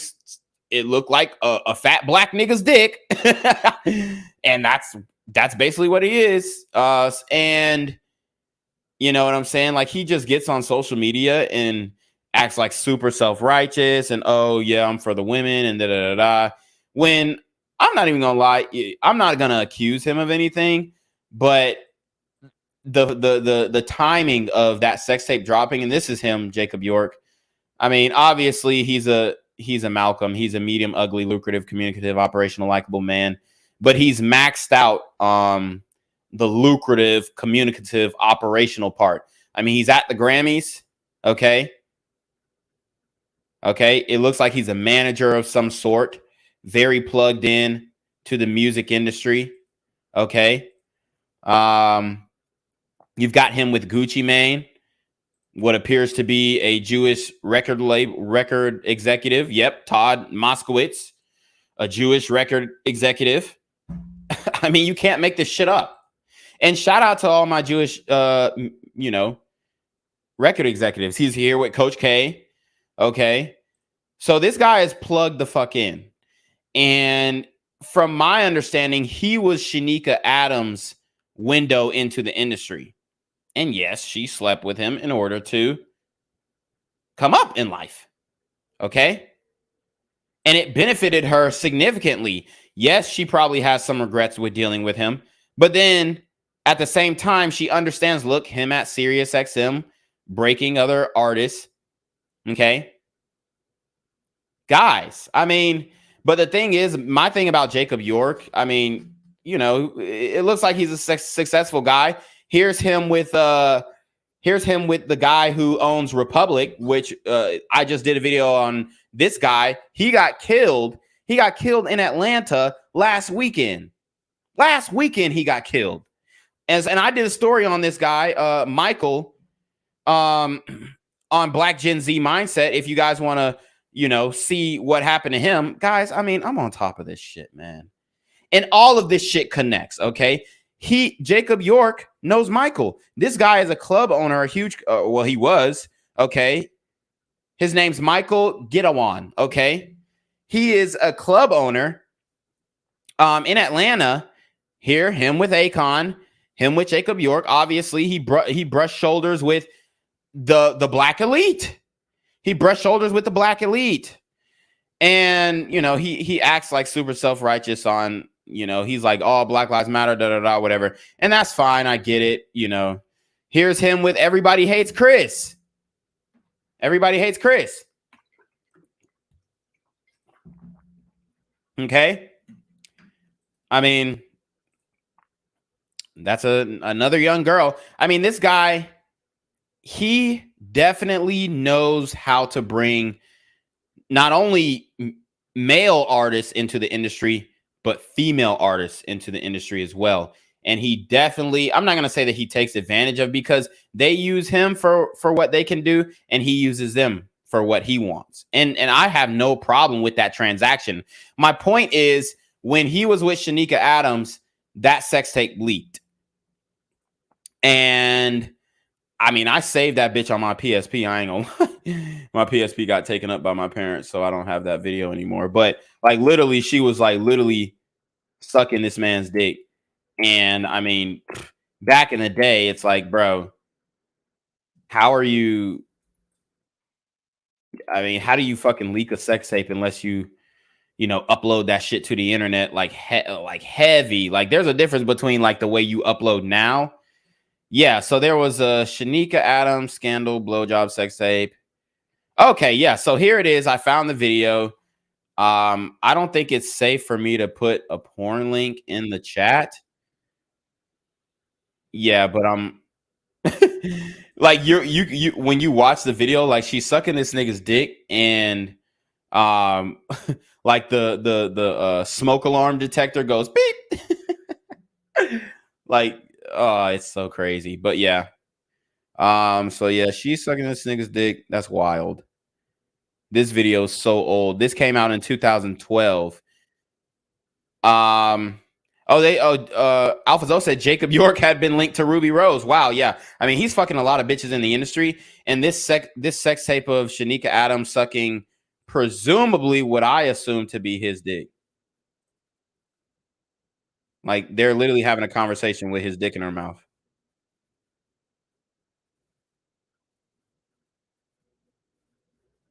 I'm trying to hear what they're saying. Okay. I mean, if y'all want the link to that sex tape, then y'all could, you know, I mean, it is what it is. But they've done a really good job of like getting it off the internet. You can still search it if you're like, look hard for it. But they've done a really good job. And I think she deserves that. I mean, obviously, modern women have the digital footprint of an adult film actress. I've been saying that. And this sex tape leaked in 2012. And these were the video vixens from 2012. So imagine what the women have nowadays, man. I mean, it's just straight up digital footprint of an adult film actress. Straight up, 100%. 100%. Yeah, and that's a video vixen from back in the day, okay? And she's no longer doing that profession, and she's gone on to do better things, okay? Still childless, it appears. So she might want to get on that. But it looks like she got a Bentley. Oh, she was going to Nobu, Atlanta. I mean, honestly, shit, if a nigga see her in person, A nigga might press up. No cap. I'm grown now. No, just kidding. But anyways, let's get into it. Prom. Like my boyfriend was 30 when I was in high school. I know my mother was crazy, but you know what? He was. I would never ever let I mean that in a good way. Like she was an artist. She was like, well, if that's who you love, baby. And he was so good to me and kind and like. And guess what? None of the women think it's predatory because she had a positive experience with it. But this has gone on since the dawn of time. I've been saying this for the longest.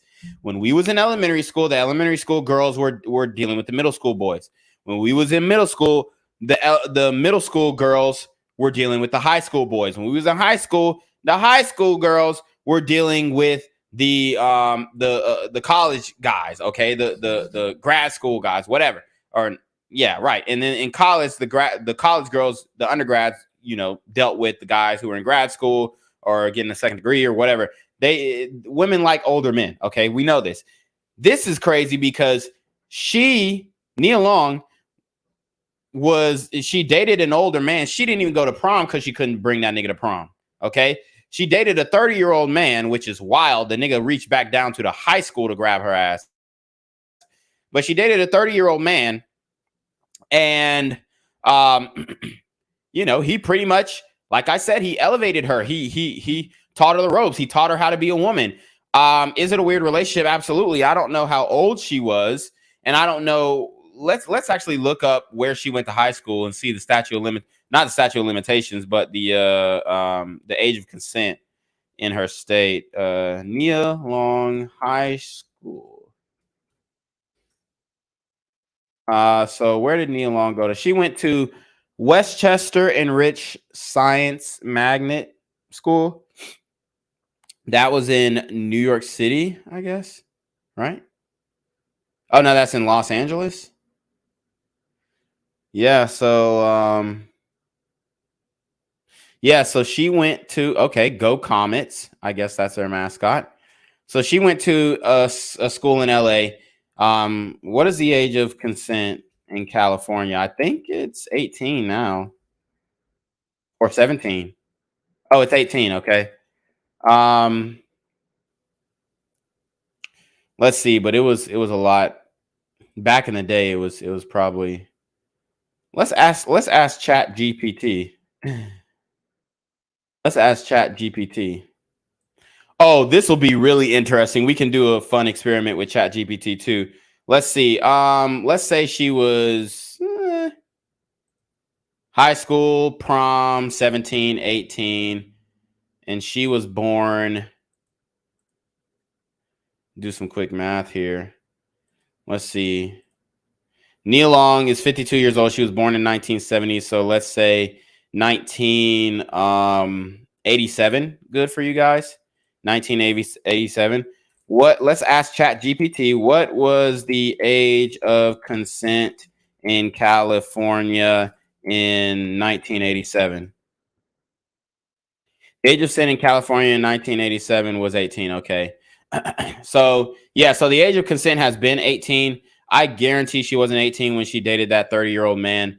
And her mom actually sanctioned it. Now, under the law, this would be considered statutory rape, okay? This would be considered statutory rape.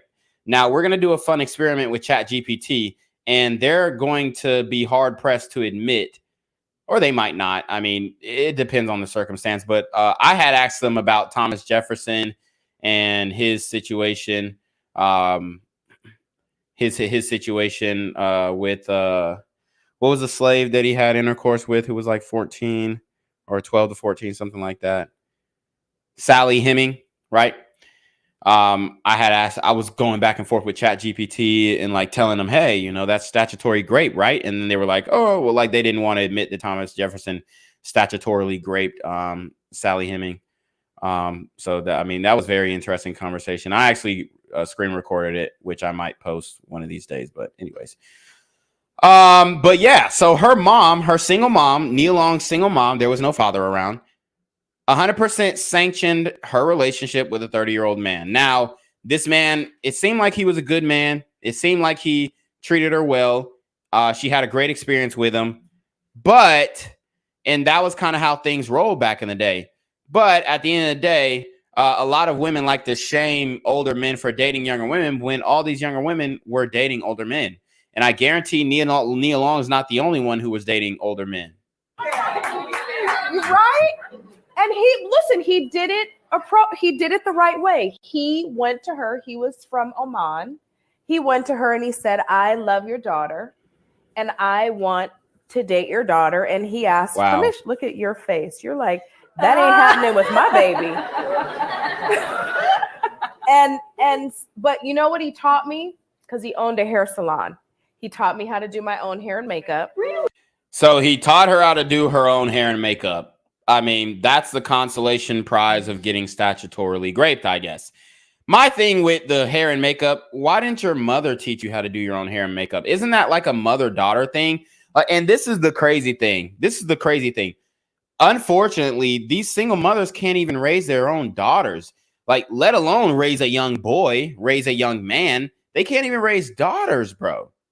They can't even raise daughters because a lot of these women, they're not even doing the bare minimum for their daughter. Like, how is your daughter 16, 17, 18 years old and you ain't taught her how to do her hair yet, her makeup yet?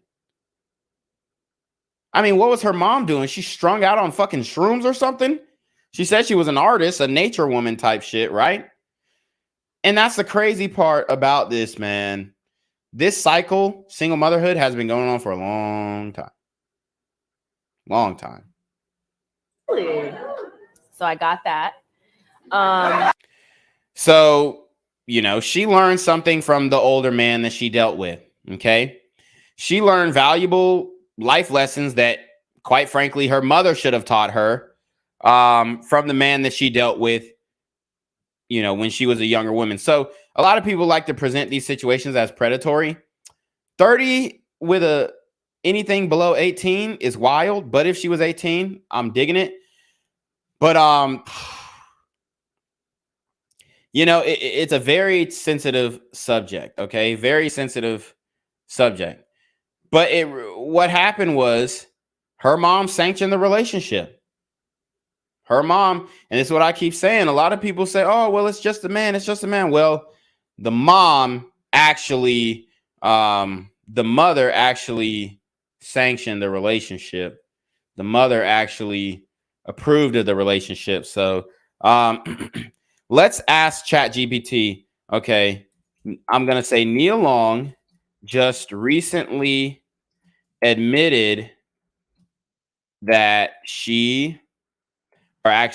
a clip of Nia Long resurfaced, and she admitted that when she was in high school, she dated a 30-year-old man. Is this statutory rape?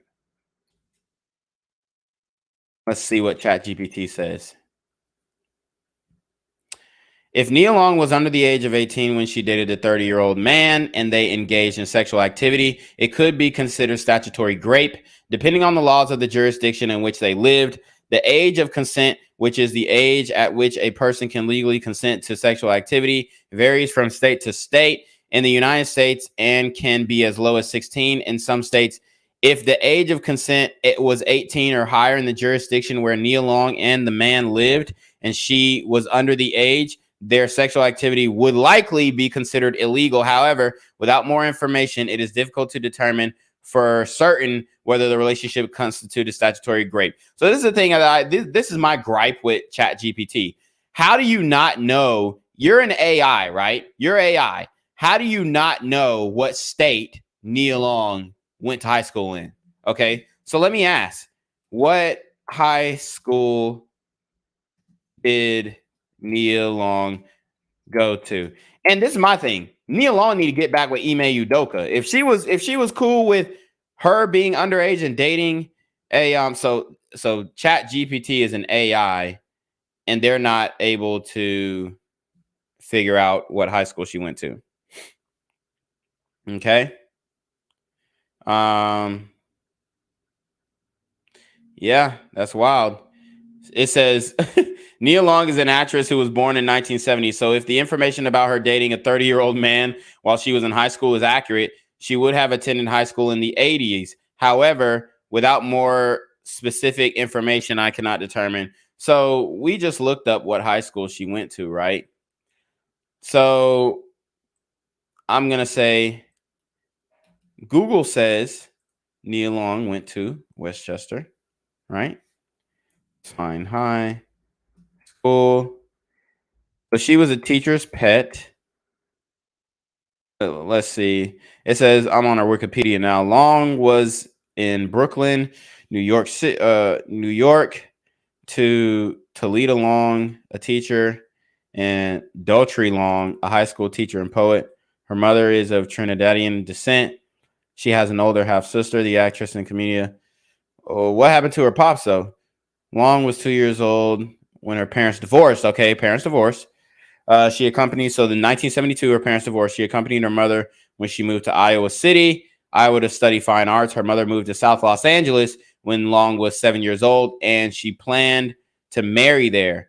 She and her fiance called off the wedding, but Toledo chose to stay in Los Angeles. Long's father resided in Trenton, New Jersey. So she was in Los Angeles. It says she was bused from, I'm tripping. Bus from South LA to Paseo del Rey Elementary School in Playa del Rey from 3rd grade through 6th grade, and attended St. Mary's Academy in Inglewood, California. In addition to her academic classes, she studied ballet, tap, and she graduated from Westchester High School. So how the fuck does ChatGPT, I'm going to say Wikipedia says she graduated from Westchester High School in Los Angeles.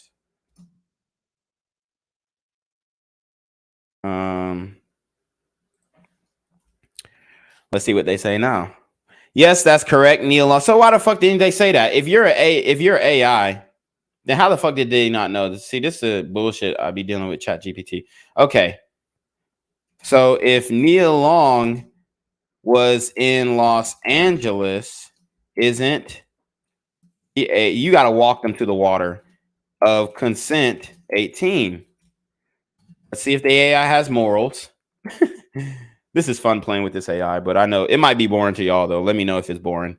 Yes, you are correct. The age of consent in California is 18. So if Nia Long was under the age of 18 when she dated the 30-year-old man and they engaged in sexual activity, it could be considered statutory rape under California law. The age of consent laws vary from state to state in the United States, but in California, it is illegal to engage in sexual activity with someone who is under the age of 18 unless they are legally married.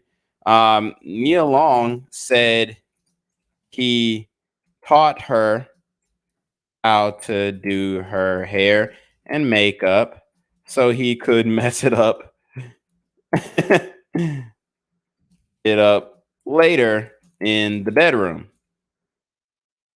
It is concerning to hear about any relation.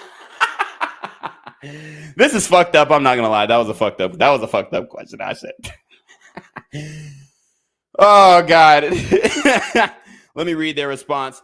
It is concerning to hear about any relationship where someone is being taken advantage of or manipulated, especially if one party is under the age of consent. If Nia Long was under the age of 18 when she dated the 30-year-old man and they engaged in sexual activity, it would likely be considered statutory rape under California law. It is important to remember that minors are not legally able to consent to sexual activity, and relationships that involve a significant age difference can be particularly problematic, as there may be a power imbalance that makes it difficult for the younger party to freely and enthusiastically give their consent. So my next question is, let's see. My next question is, can Nia Long or her mother press charges? And this is where you have to be careful, guys. This is where you've got to be careful. Can Nia Long or her mother press charges on this 30-year-old man? Or actually, Here's a better question. Can charges, be pressed on Nia Long's mother and or the 30-year-old man who had a sexual relationship with her while she was in high school, especially since the mother approved of the relationship. Now, get this, guys. Before I ask this question, it is very important for you guys to check IDs, okay? And I mean, this man can literally be brought up on charges like today. Like in the Me Too era in Los Angeles, it's over. If this man has not killed over and died yet, he can be a 90-year-old man in prison right now. Facts. Facts. This nigga will be doing a Bill Cosby bid, my nigga. So let's ask the question. Oh, see, they on some bullshit. They trying. Damn. This content may violate our content policy. Bruh, fuck what? Regenerate response. Come on, baby. Oh man, they won't let it generate. That's bullshit. Okay, let me ask it in a different way. Is it possible for charges to be brought up on, and then I'm gonna submit my feedback too. My content was erroneously flagged. This content did not break policy. Okay, so I'm just gonna tell him it didn't break the policy. Okay, so is it possible for, let's see what ChatGPT says, because they didn't want to answer that question. They said it is possible the charges could be brought up. Okay, they started off, but they didn't want to finish it. Is it possible for charges to be brought up on Nia Long's mother or the 30-year-old man? Let's say and or the 30-year-old man she had a relationship with while she was in high school because the mother approved of the relationship. All right. So let me copy that so that if they hit me with the shit again, I'll just keep asking it. Okay, they're saying it is possible that the 30-year-old man could face charges if he engaged in sexual activity with Nia Long while she was under the age of 18, as this would likely be considered statutory rape under California law. As for Nia Long's mother, it is unlikely that she would face criminal charges. So here, guys, get this. I mean, essentially, what they would call that today is child intercourse trafficking. Straight up. Straight up. Like, that would literally be classified. Like, what Nia Long is describing in this little clip would be classified as child intercourse trafficking because her mother approved of the relationship. This is huge, guys. This man, ChatGPT, for one, ChatGPT didn't waste no time after, rephrasing the question. ChatGPT didn't waste no time in saying, yes, this man can be brought up on charges, even from something that happened in 1987. Even something that happened in 1986. It happened between 1985 and between 1984 and 1988. Nia Long, within that window, Nia Long possibly could have had a sexual relationship with a 30-year-old man. Now, shame on that man if she wasn't 18, 100%. Okay. But times were different back then. Okay. So I think that some grace should be given for sure. I definitely believe that grace should be given because times were different back then. They really were. They really were. And, age of consent laws, although I think they've I want to say like age of consent laws really started to be a big thing in the mid to late 1800s, early 1900s maybe. But I'm not. Don't quote me on that. But look how ChatGPT was so quick to say yes, the man can be brought up on charges. No question. And they're going to start having AI lawyers, AI legal aids. Don't make me bring up that damn article. Don't make me bring up that article. They're going to start having AI legal aids now. So if the AI legal aids are woke like ChatGPT, it's over. This man can be brought up on charges, guys. If Nia Long even was to slip this man's name out, if there are 2 or 3 pictures of this man's name, if there are 2 or 3 pictures of this man with Nia Long, rather, if there are pictures of this man with Nia Long, it's over. He's going to jail. He's going to jail. So let's read ChatGPT's response. Look how quick they are to say yes. Absolutely, that 30-year-old man should be held accountable. But the mother, who today what we would call child intercourse trafficking, the mother, no accountability. Even though she allowed her daughter, she sanctioned, she approved of the relationship of her underage daughter dating a 30-year-old man. Now, and look, Nia Long's mother, I mean, I'm looking at Wikipedia, and she did divorce her husband. Could he have been abusive? I don't know. It was back then in the 70s. Niggas did what they wanted. But from my understanding, it looks like she was an educated woman. She knew what she was doing. She was smart. Okay. She was a teacher, right? She could read. Okay. Which was a huge thing for African Americans at that time. She was well read. She was an intellectual woman. Okay. And she allowed her underage daughter to date a 30-year-old man. Why? Because, he probably could have been paying her off too. And this is what I was talking about when it comes to the passport bros conversation, which people didn't want to bring up. Are there some guys who are getting their passports? They're not a part of the passport bros, but are there guys who get their passports to deal with younger women? Absolutely, there are. But that is very uncommon.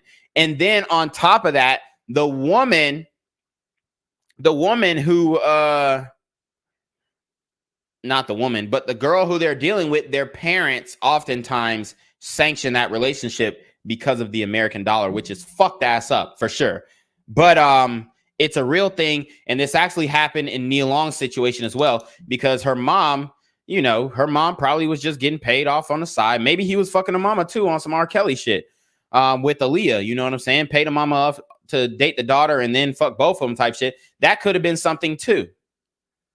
My point is, this man could be brought up on charges today, now, tomorrow, in a month from now, 2 years from now, 3 years from now. As long as this man has breath in his lungs and he is on U.S. soil or any ally of the United States that has extradition laws, this man can be brought up on charges. Bruh, if you're watching my stream right now, get out of the country, bruh. Get out of the country. Go and join Russell Simmons, dog. You're done. You're grits out here, bruh. You're grits, bro. It's up. Yeah, she did that little interview that she did back in the day. It ain't really get no buzz like that. It resurfaced. And now you can be brought up on charges. Just like the Harvey Weinstein thing resurfaced. Just like the Kevin Spacey thing resurfaced. Just like the R. Kelly thing resurfaced. Just like the Bill Cosby thing resurfaced. Just like the Russell Simmons thing resurfaced. Just like the Jeffrey Epstein thing resurfaced. All of these things are resurfacing now, and these charges are still good to go. These charges are goody, bruh. Ready to go. Waiting for them. At the DA's office. Guys, you have to be more careful. You have to have that dick discipline and control your seed. This man was having intercourse with an underage Nia Long, and he broke her into the game. He broke her into the industry. He taught her how to do her hair and nails and her makeup so that he could fuck her. That's what happened. That's what happened. And maybe he gave mama some tips too. That was a double entendre.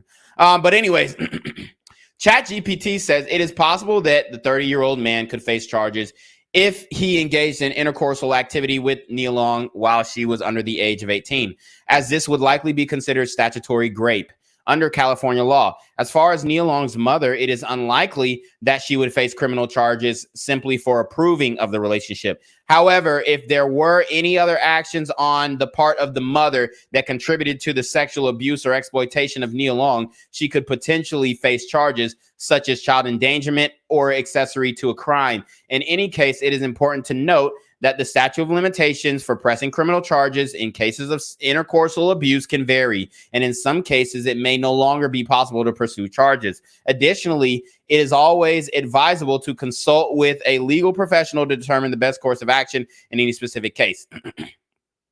So if they can't get him criminally, they can get him civilly, which is, I mean, would you rather be in the feds or owe millions of dollars? I mean, ask Alex Jones. I don't know. I mean, that nigga needs to be on suicide watch. He owes over $1.5 billion. That nigga needs to be on suicide watch, bro. And I'll say that right now. Pray for that man, because I'd rather be in prison. I'd be like, look, lock me up. Give me 1 billion years. Don't make me owe $1 billion. No, I'm just kidding. But it was a joke, guys. Come on. Okay, so let me ask a follow-up question. Let me ask a follow-up question. Jesus, this is going off the rails. Let's see. I did like that answer from chat. No, I'm not submitting feedback, but I did like that answer from Chat GPT. This is what I'll say. But okay, let's see this. If the mother was involved with that 30-year-old man as well, and let's see, she was exchanging money, maybe, and intercourse for a relationship with her daughter. And this is extrapolation. I'm not saying this is what happened. I'm not saying this is what happened at all. Nia Long, don't sue me. I'm just asking ChatGPT, whatever the fuck. I'm asking the AI robot nigga a possible hypothetical situation. I'm not saying this happened at all. Okay, so let's just be clear. Okay, because Nia Long's bread is long. Okay, and she got Ime Udoka, even though she, might be on the verge of divorcing that nigga. That nigga got long bread too. I don't want no problems. I'm just asking a hypothetical question. So I'm asking if the mother was involved with the 30-year-old man as well, and she involved, let's be specific, sexually with the 30-year-old man as well, and she was exchanging money and intercourse for a relationship with her daughter, would that be a criminal defense? And this is a very extrapolated example. Oh man, let me copy and paste it for they ban my question. Shit, I got it. All right, got it. Look, they're saying it violates content. How does it violate content policy? It's a hypothetical question. It's fucking bullshit. Like they're so sensitive. Like, bro, if I was talking about murder, I guarantee they wouldn't bat one eye. Oh, if I said, oh, how many niggas did King Von kill? I guarantee it wouldn't bring up no fucking violation. So they're saying if Nia Long's mother was involved in a sexual relationship with and I'm not saying this happened. I'm just saying this is a generated response from ChatGPT. Guys, use OpenAI. I do think that it can be used for some really good things, especially business purposes. But as far as like opinions and anything political, you probably want to stray away. But anything business or financial that you really want it to do, I mean, this is a powerful tool. And that's why I wanted to play with it a little bit. But if Nia Long's mother was involved in a sexual relationship with the 30-year-old man and exchanging money or other favors in exchange for him having a relationship with her daughter, this could potentially be considered intercourse trafficking, which is a serious crime. See, what did I tell you? So guys, you have to be careful because the lines could be blurred. Because if this nigga exchanged any type of money, Nia Long said that he owned a business. He owned a hair salon. So he had bread. It wouldn't be nothing for him to give her $100 and then say, oh, look the other way. Y'all know that. Y'all know that trend that women doing now. I can't see, I'm blind type shit. You know what I'm saying? Like, bro, this is a real thing. So, I mean, if that man exchanged funds to Nia Long's mom in exchange for her to look the other way and do the I can't see, I'm blind type shit, bro, this is a freaking trafficking. This is a Hollywood intercourse, a black Hollywood elite intercourse trafficking case right here. Be careful, men. You don't want to get caught up in this situation because I'm going to tell you right now, these women going to talk. They're going to talk and they're going to say, yeah, I had a relationship with this 30-year-old man when I was 15 years old. And, his name was da-da-da-da. It's over for you, bro. And all of this stuff is starting to be exposed now on social media. Be careful, men. Check IDs. And I'm sure you knew her age, obviously. But let's see. Additionally, if the mother was aware of the intercoursal relationship between her daughter and the man and did nothing to intervene or stop it, she could face charges of child endangerment or accessory to a crime. So at first they said if the mother approved of the relationship, it's not likely she would be brought up on charges. Now they're saying listen up. Now they're saying additionally, if the mother was aware of the intercoursal relationship between her daughter and the man, which Nia Long said that she was, and did nothing to intervene or stop it, she could face charges of child endangerment or accessory to a crime. So they're literally saying right here, this is Chat GPT. This is not me. This is Chat AI, Google, whatever the fuck, whoever's running this damn shit. They're saying literally that she could face charges of child endangerment or accessory to a crime just by having knowledge and not intervening, stopping, or allowing authorities to do that. So what Nia Long's mother did was a crime. So you single moms need to wake up too and make sure that your daughters are not fast out here dealing with these men who are over age too, because it's your responsibility as well. We can't just say, oh, but man bad because he dated underage women, which yes, okay, for sure. But then at the same time, if the mother approved it, then she needs to be held accountable too. And the daughter needs to be held accountable. Yeah, I said it. The daughter needs to be held accountable for being statutorily graved. Absolutely. There's plenty of accountability to go around. Okay? And ultimately, that man is going to face the bulk of accountability, but there's plenty of accountability to go around. So what Nia Long's mother did was a crime, and we're going to play the clip again. Okay? We're going to play the clip again in a second. But what Nia Long's mother did was absolutely a crime. The specific circumstances of the case would determine the specific charges that could be brought against the mother. But any form of intercoursal exploitation or trafficking is illegal and could result in several criminal penalties. It is important to remember that minors are not able to legally consent to intercoursal activity, and relationships that involve a significant age difference, especially when one party is a minor, can be problematic. If you or someone you know is a victim of intercoursal exploitation or trafficking, it is important to reach out to law enforcement, which Nia Long's mother should have done, or a local social service agency to help. So I'm done with ChatGPT, guys. That was a really fun experiment. Like I'm not gonna lie, I had a lot of fun with you guys doing that pause. We gonna have to start pausing a lot of shit after that damn conversation. But that was so much fun going over that content with you guys. Do I have anything else? Do I have anything else? We've been going for 2.5 hours, damn near. I'm gonna save some because I've got some videos that I want to do, like maybe some like daily upload videos. But I definitely wanted to talk about that Ruby Rose shit. But yeah, I mean, guys, you got to be careful. Let me read these. Let me wrap these chats up, and then we'll get out of here.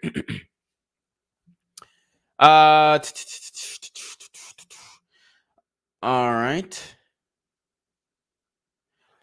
All right, AlphaZo says, most of the girls I went to grade school with always banged older guys. Middle schoolers slept with high schoolers dated college and grown men.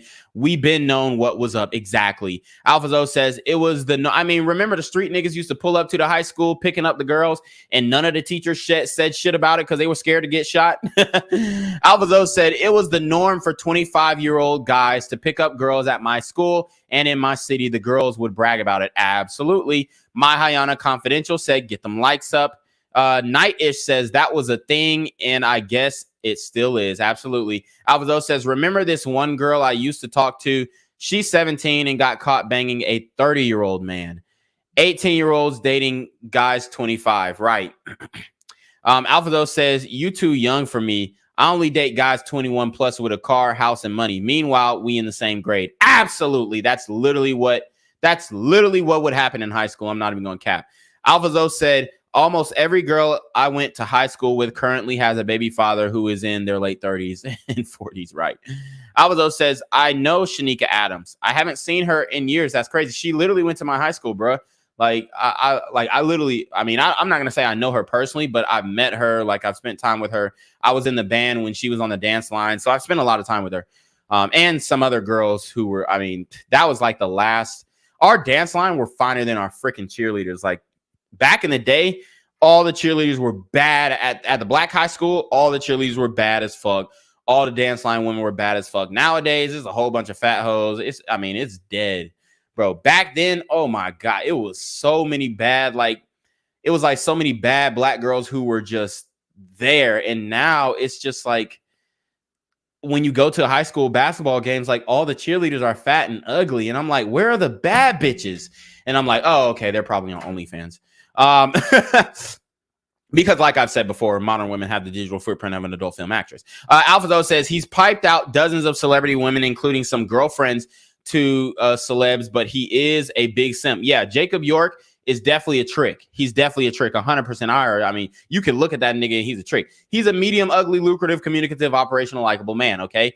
Alvazo says he bought one of my exes a bust-down Rollie and spent racks on her. Damn! Yeah, Jacob York is out here. He says Jacob York had been linked to Ruby Rose. Red flag. Alvazo says Shan Bonita pumped out Shanika Adams to Jacob York.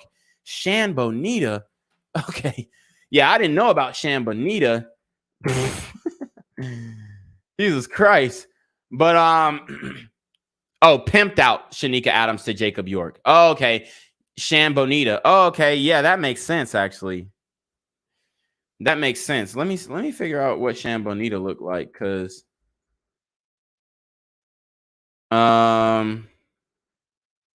is Shan a female? Is Shan? Yeah, okay, yo. So Shan is a female, and it looks like she was like, my booty got swag. This is on MySpace. I'm dead. I don't know. Actually, I'm not even gonna say Shan is a female because I don't know. Whatever I looked up is like bitches showing ass. Shan Bonita. That's what it came up. But Alphazo, let me know who Shan Bonita is. It sounds like I don't know. It sounds like a guy, could be a girl. Who else? He says all the women in the South and out in Cali have sex tapes circulating while you're trying to date them. That is true.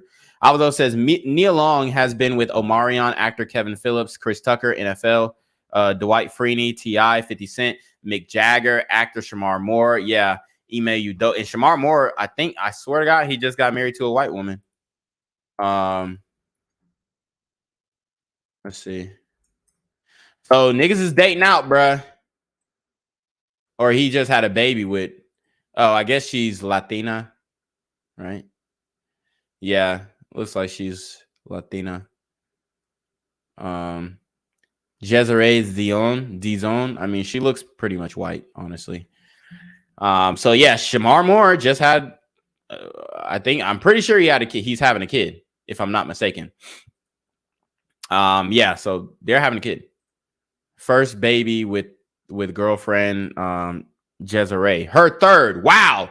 So this is her third child, but this is his first child with her. So Shamar Moore is literally dating a single mother of two, and he's playing big stepdaddy. And Shamar Moore is a high value man, guys. Don't get it fucked up. I mean, I love Shamar Moore. I mean, he dated all the hottest black female celebrities. He dated Halle Berry. I ain't gonna lie, he might have got a crack at Jada Pinkett if they really was in an open relationship. I mean, Shamar Moore is definitely player, but him marrying the single mom kind of it kind of throws me off. Wow, he's literally kissing this old white woman on camera, Bridget Nielsen. Y'all can go look that shit. It's some tabloid shit.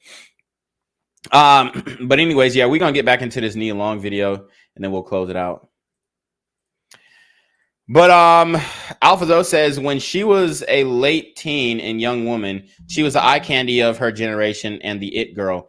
Every guy wanted to run through the it girl. I wouldn't be surprised if Craig really smashed after Friday. Yeah, no cap. Mid Value said, what did I just tune into? He said, welcome to the throne room. Alphazo says she said she was happy in the relationship with Udoka. She said the media intruded and put their business out there, which forced her to react to avoid embarrassment. No, man, she made a mistake. Go back to Ime Udoka. Jesus Christ, are you kidding me? Go back to Ime. Come on. You're bugging. Distant Life says, LMAO, Chat GPT plays along could be good short form, or Chat GPT play along could be good short form content. Yeah.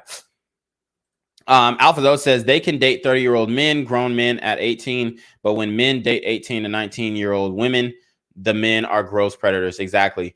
What does that make you? Distant Light says they don't want they're going to say, oh, victims. Oh God.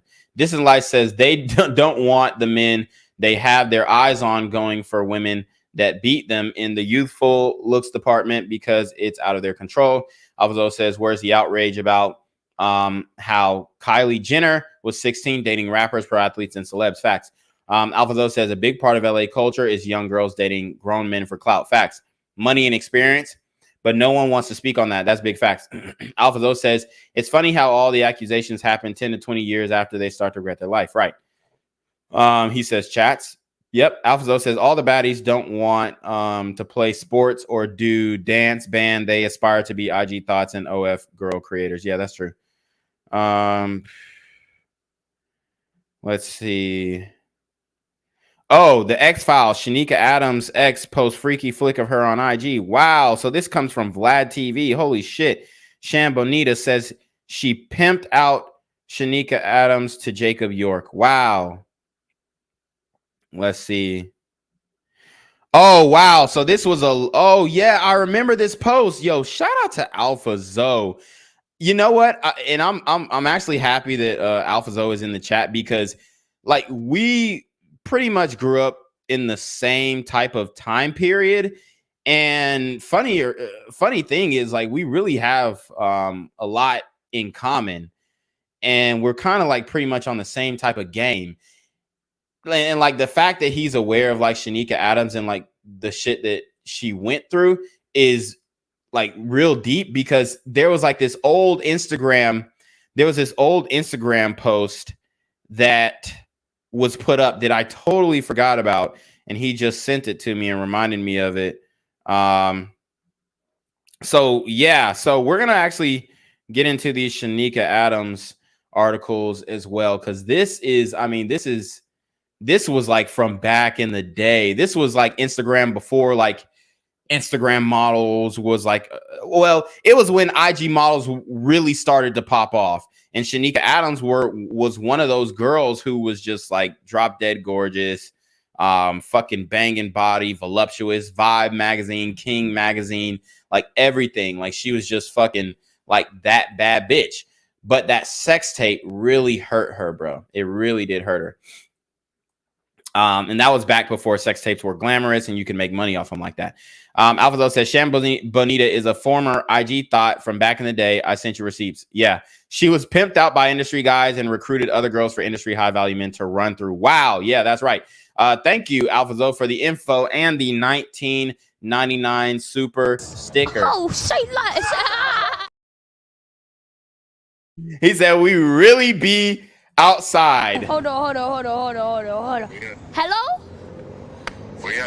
Where we at? Oh, you want to know where I'm at? We outside. Yeah, for real. He said Twitter honeys and world star hip hop baddie days. Yeah. And that's where a lot of people don't know. That's where Brittany Renner kind of made her bones in the industry with the world star hip hop honey or the candy of the week. So did a bunch of other IG models like Cocaine Lorraine, which like now Cocaine Lorraine is just like, I mean, she's pretty huge.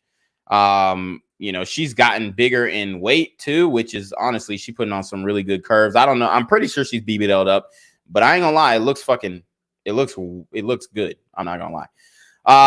But here's the old post the old IG post. This was like back when IG had this type of format. And I will say, I mean, Shanika Adams pretty strong for actually getting through that, overcoming that, all that, because I'm sure that could have been extremely emotionally draining. So, you know, and I don't want this to be like a shit on Shanika Adams fest. I went to school with her. I fuck with her, honestly. And she was definitely fat material from high school. So, you are one of the few people I regret meeting. Wow. So, and this is why I kind of came hard on Jacob York, because he virtue signals and he makes it seem like, oh, black, I'm blackity black this and blackity black that. And there's so many, like, there's a lot of people who come out like saying, oh, you're a fraud, you're a piece of shit. Like, you know, he's just like, you know, I don't know him personally, but what he did to her, leaking that sex tape, that's shit foul. But he says, she said, I rarely let things carry over to the next day, but this I just can't hold in. I wish I could go back in time and change it all. Here I am, happy in my new relationship, but the past just won't let me be. So this was after she broke up with Jacob York, and this is revenge porn. This is revenge porn. This is illegal now. Okay. Every month, I'm always involved in drama with this piece of shit and his hoes. Wow. It's like he's a little girl that lives for middle school drama. Literally. I've never met a grown man that will get tough with females, but won't step to another man in the same fashion. Wow. And this is what I'll say. Shanika Adams, when she was in Athens, when she was at Clark Central, she was dating this nigga, and, you know, I mean, everybody pretty knows in the city. She was dating this nigga Derrickot, and Derrickot's daddy was a pimp. And that nigga really had hoes, and he was like a real pimp. Like, he was literally selling pussy. And, you know, she was dating him. So she knows the game. She knows the pimp game. She's well aware of it. And I think that's why she was kind of drawn to Jacob York, because she might have seen or saw Derrickot's daddy in Jacob York. And there was a rumor, I don't know if it's true, whatever, but it was a rumor going around in the band that Derrickot's daddy was smashing Shanika Adams too, along with Derrickot. And they were like, you know, like it was kind of known that like she kind of got around. That's just the rumor. I'm not saying that it's true. It's just what was going around in the band. Every month, I'm always involved in drama with this piece of shit and his hoes. It's like he's a little girl that lives for high school or middle school drama. I've never met a grown man that will get tough with females, but won't step to another man in the same fashion. That's what you call a coward. It amazes me how people on the outside looking in think they know everything when they have not the slightest idea of what's going on off social media. I feel like a dummy. I feel like I was used and brainwashed. Okay, so here we go. The victim mindset. And she used Jacob York to elevate her life in many ways. Okay. I feel like I was used and brainwashed. I feel like I was taken advantage of. I would give anything in this world to give it all back. If only I could have my peace of mind.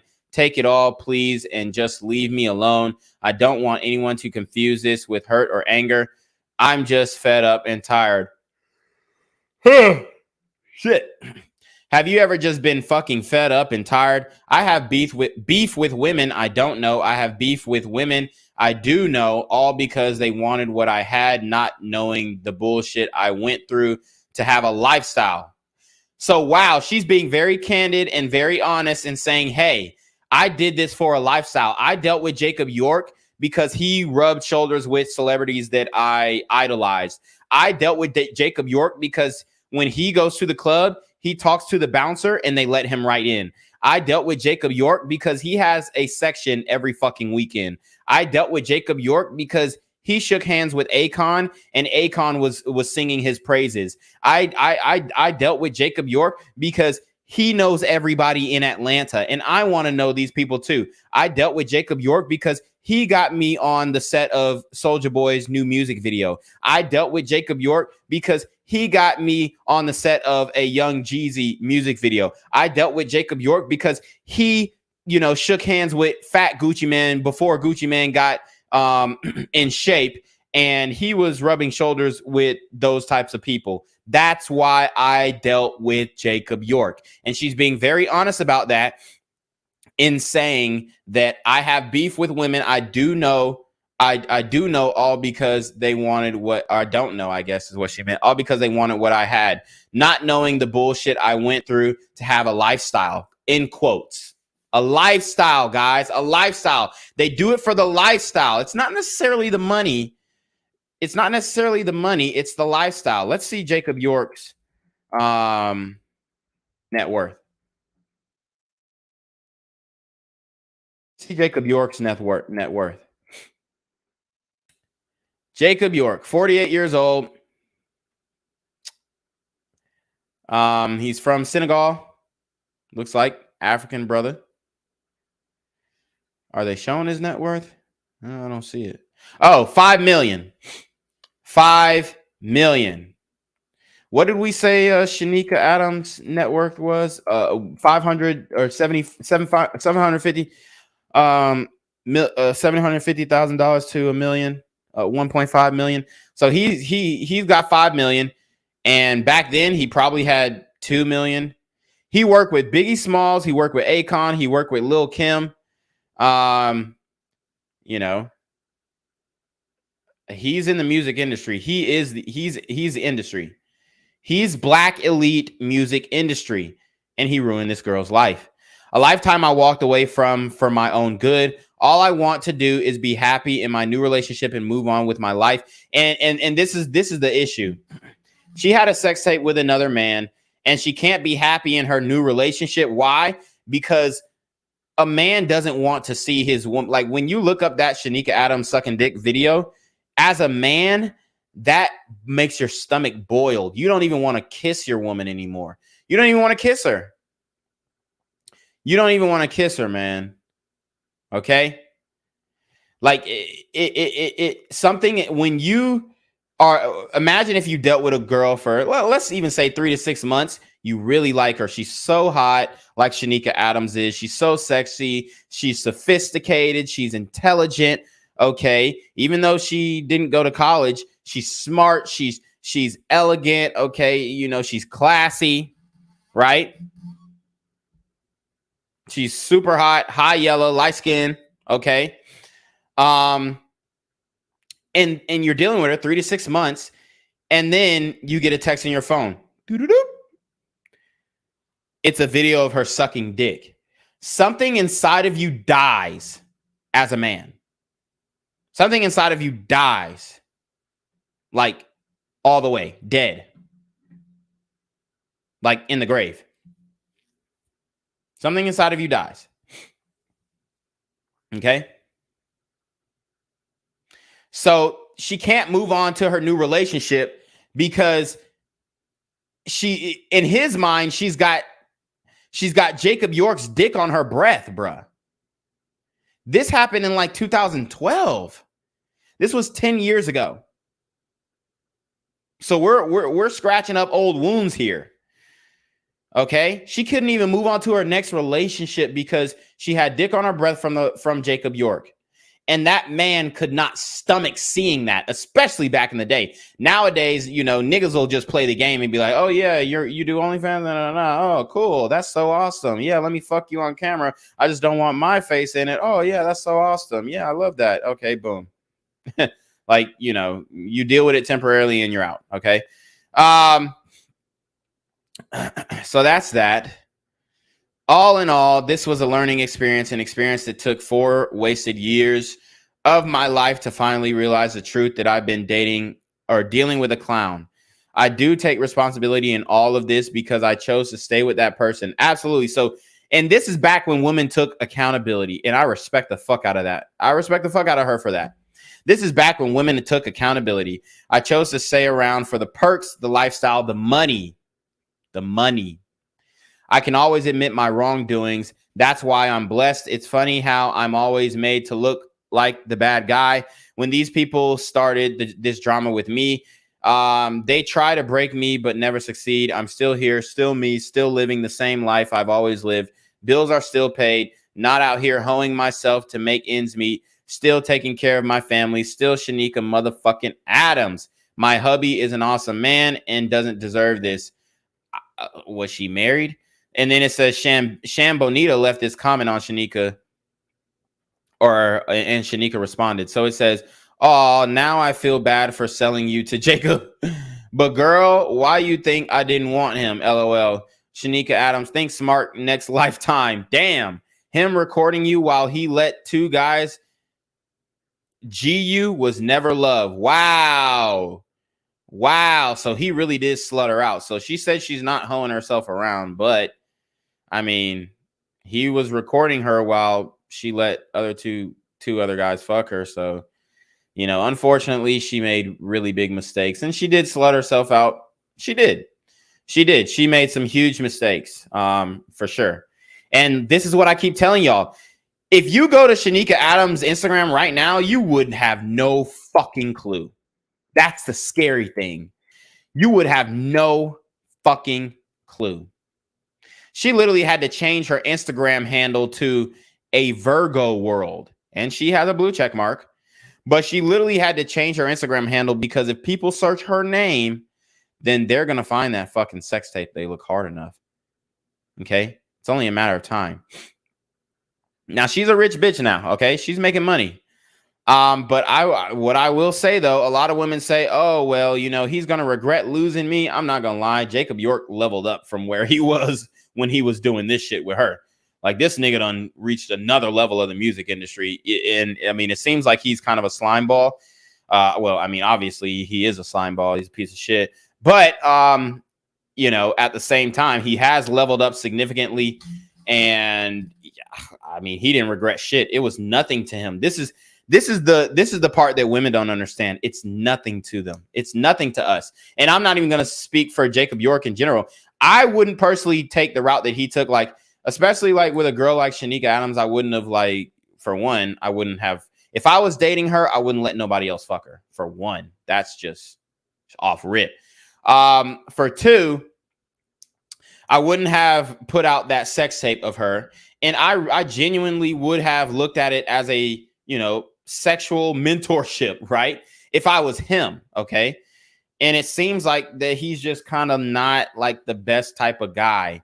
And there's a lot of guys like that.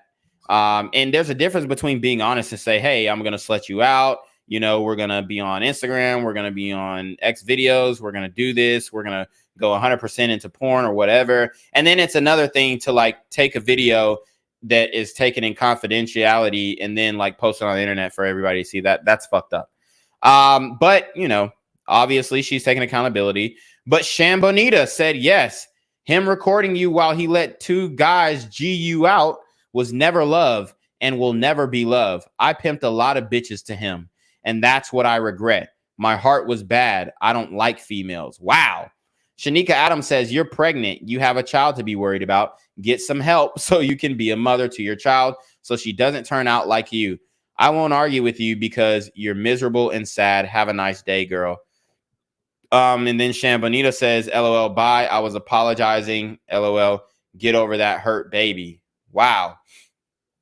And then some other woman, Tasha Royale, says, Shantis is a fucking clown, honey. Oh, Shambonita, I guess. Please refrain from acknowledging her hateful, miserable ass. You look happy. You seem at peace. Just live and enjoy the life that most of these bitches in Atlanta will never have because they want a lifestyle that comes with an incredibly high price. You won, girl. Let that miserable be just that. Yeah, so, I mean, Shanika Adams made her sacrifice. She had to sacrifice, you know, her I mean, she sacrificed her morals 100% in order to live that lifestyle. And it looks like it paid off ultimately because it taught her a lesson. LOL, girl, knew my government name and ain't never seen her face. Girl, you 1 year younger than me. LOL, actually not even an entire year. LOL, you too fat and old to be doing this. LOL, about that. And then Shambonita says, after reading what this girl is going through, I am sorry for pimping Shanika to Jacob when she was only 19/20. But I'm 19/20. That was literally right when she graduated. And that was like 2011, 2000. I think it was 2010 because my brother was a graduating class after that. So yeah, 2010, she was a senior. Okay. And then I graduated 2013. Hold on. Does that even make sense? No, it was 2009. Had to be. God, I don't even remember. Nah. Because, okay, shit. I'm sorry, guys. I'm just trying to do this math. Okay, so when I was in middle school, this was 2008. So she graduated 2000. Because I went to Prince Avenue in 2008 to 2009. So she must have graduated. I think she was a senior in 2007. So she probably graduated class of 2007, 08, if I'm not mistaken.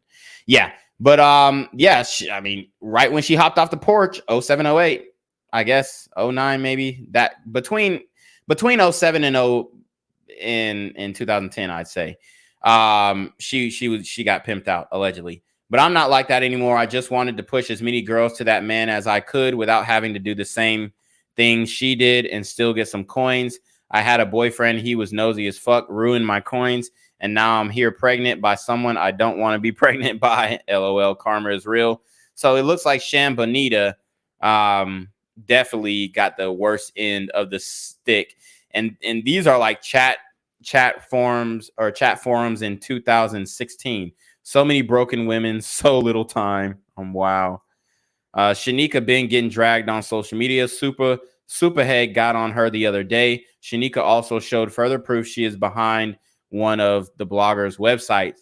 Skirt, who is Jacob York? Nonetheless, I think most of the pseudo models, celebs pimp each other to other men. Wow, these were chat rooms in 2016, guys. This is 2016. Look at these chat rooms, 2016. They're putting you on game. Wow, this is fascinating. This is fascinating. Damn, I didn't even mean to go this long on this subject, but wow, this is fascinating. And this is just the first link AlphaZo sent me, honestly. We still got a DJ Vlad article, which I'll just read the Vlad article real quick because Vlad be tripping, so I don't even want to show the screen. Gorgeous model chick Shanika Adams is known to set a few thirst traps on her Instagram page. But it's safe to say that no one thought they would see the curvaceous vixen all tied up. Adams' on and off again boyfriend and entertainment biz manager Jacob York took to Instagram this weekend and allegedly posted up a very intimate picture of the beauty. Why allegedly? He's claiming his account was hacked and that the photo was posted by a jealous woman. York almost immediately deleted the shot, but not before the web screenshot it for the public's enjoyment. The photo shows Adams sitting on a carpeted floor while wearing a leash, as well as wrist and ankle restraints. Wow.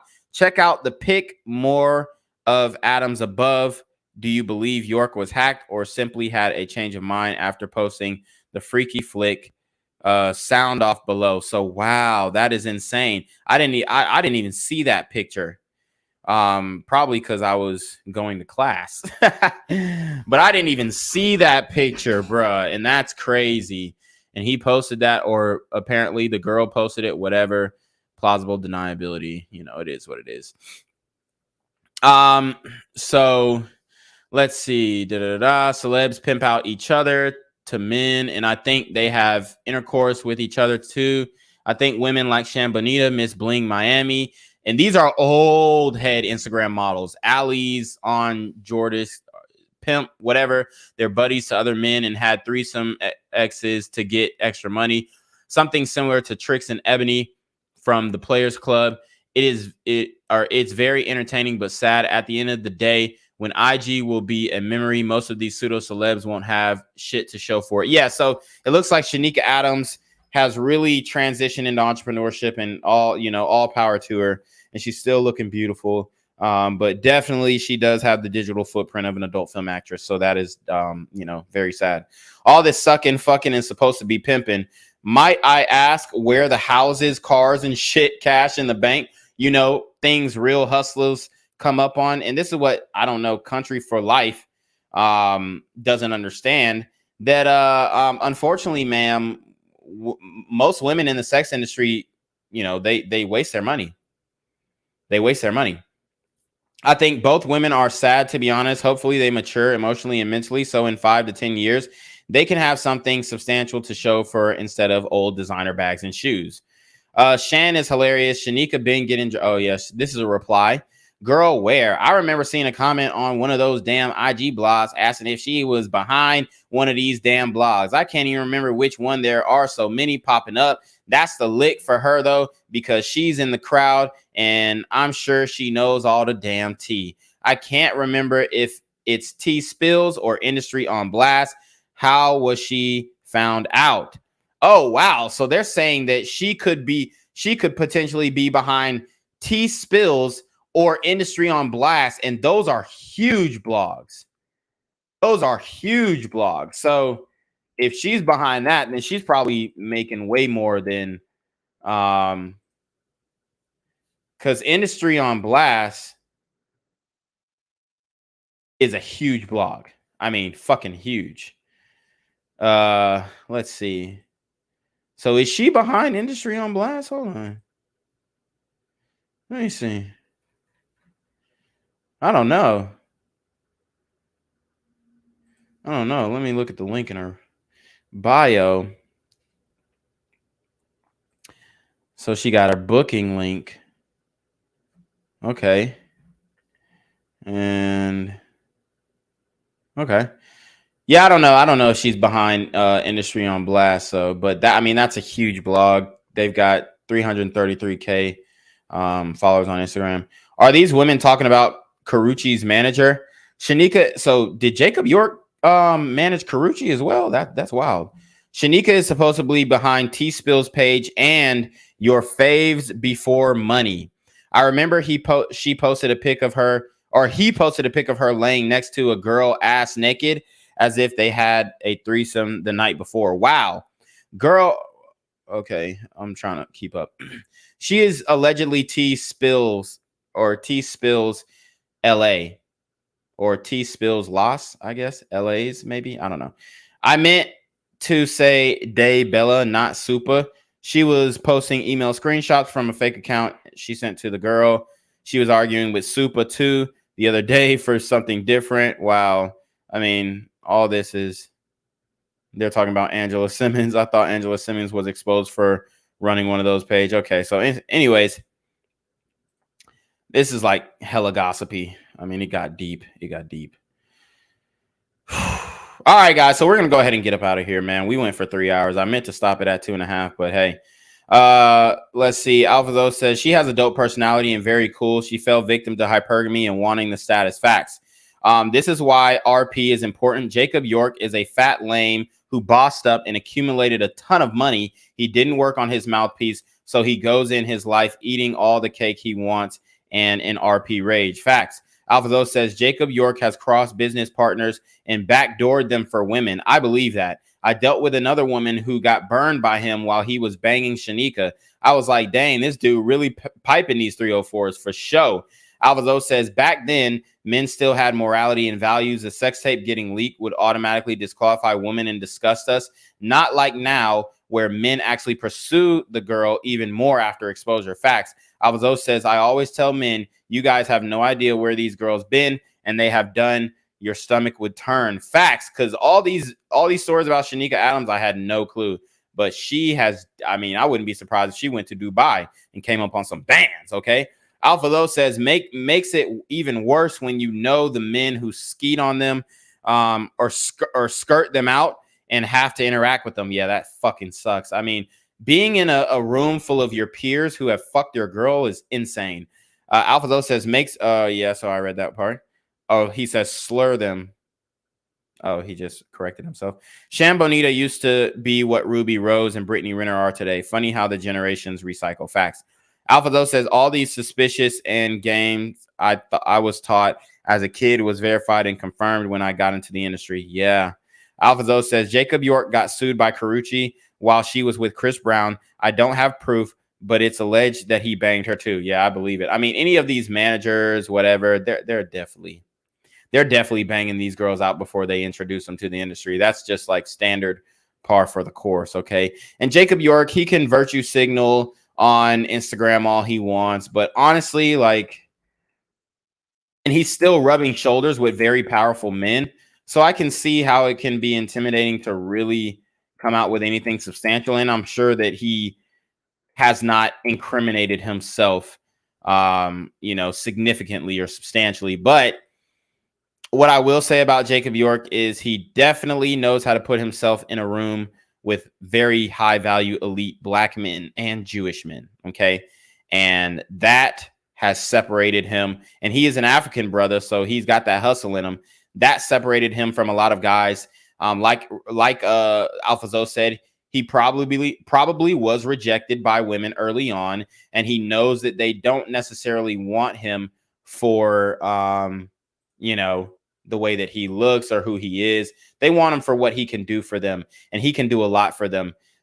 He's like, the black, I'm not gonna go. I mean, he's moving like Harvey Weinstein, but he's like, I would say he's kind of like the black Harvey Weinstein in that way, where he's a queen maker. And if I'm not mistaken, so we have, I don't know who this woman is here. She looks familiar, but this right here is fucking Megan Good, and she's blowing a kiss at him. And he has, as you can see, his hand is on her fucking hip, like small of the back type shit. And he also has his arm around who? Christina Milian. So Jacob York is right there. He's right there. He is industry as can be. Industry as can be. So guys, hey, let me know what you think. This stream took a turn that I did not expect, but I'm glad it did, because all this information is very important, and it can definitely teach you some things, and it can definitely help with your red vitamin awareness and your journey. I'm not going to lie. Jacob York definitely leveled up. This nigga is like everywhere now. He at the Grammys. He at he's at, I think this is the celebration where, oh no, this was 32 weeks ago. But yeah, he's doing some big things. It is what it is. Obviously the way that he's moving, he definitely is moving like a piece of shit, but I don't know the man personally. And he's probably like, this is what I'll say. He's an incel body type with Chad results. So what I mean is, if he didn't have money, he'd be a fucking incel. But because he has money, influence, and status, he's getting Chad results. So he is the top 5-10% of men who are fucking all the women, because he's fucked all the women who are coming through the music industry. Straight up. So anyways, you already know what it is, man. It's your boy Reclaim Your Throne. Make sure you like, comment, share, subscribe. See your relationship questions, email down below with a screenshot of your CashApp, so I know you're paying on ties, man. Y'all need to be on your motherfucking team with the BS. You already know. Reclaim your throne. Want to become an elite level athlete? Well, look no further. The Reclaim Your Throne Elite D1 training course is all you need to take your performance from subpar to the creme de la creme of athletes all around the world. The purpose of this course is to give you a comprehensive weight training, speed, flexibility, recovery, and endurance program that is meant to prepare young athletes for collegiate and professional sports. This course is packed with over 2 hours of creative, action-packed lifts narrated and coached by yours truly to assure increased strength, speed, flexibility, recovery, and endurance. Hey, I get it. Training alone can be tough and can even make you feel misguided or somewhat unmotivated. But with this course, I walk you step by step through each and every lift to make sure you're using the proper form to prevent injuries and that you're hitting the correct muscle groups to render maximum results. So what are you waiting for? It's now or never. So go ahead and get the training course today so you too can reclaim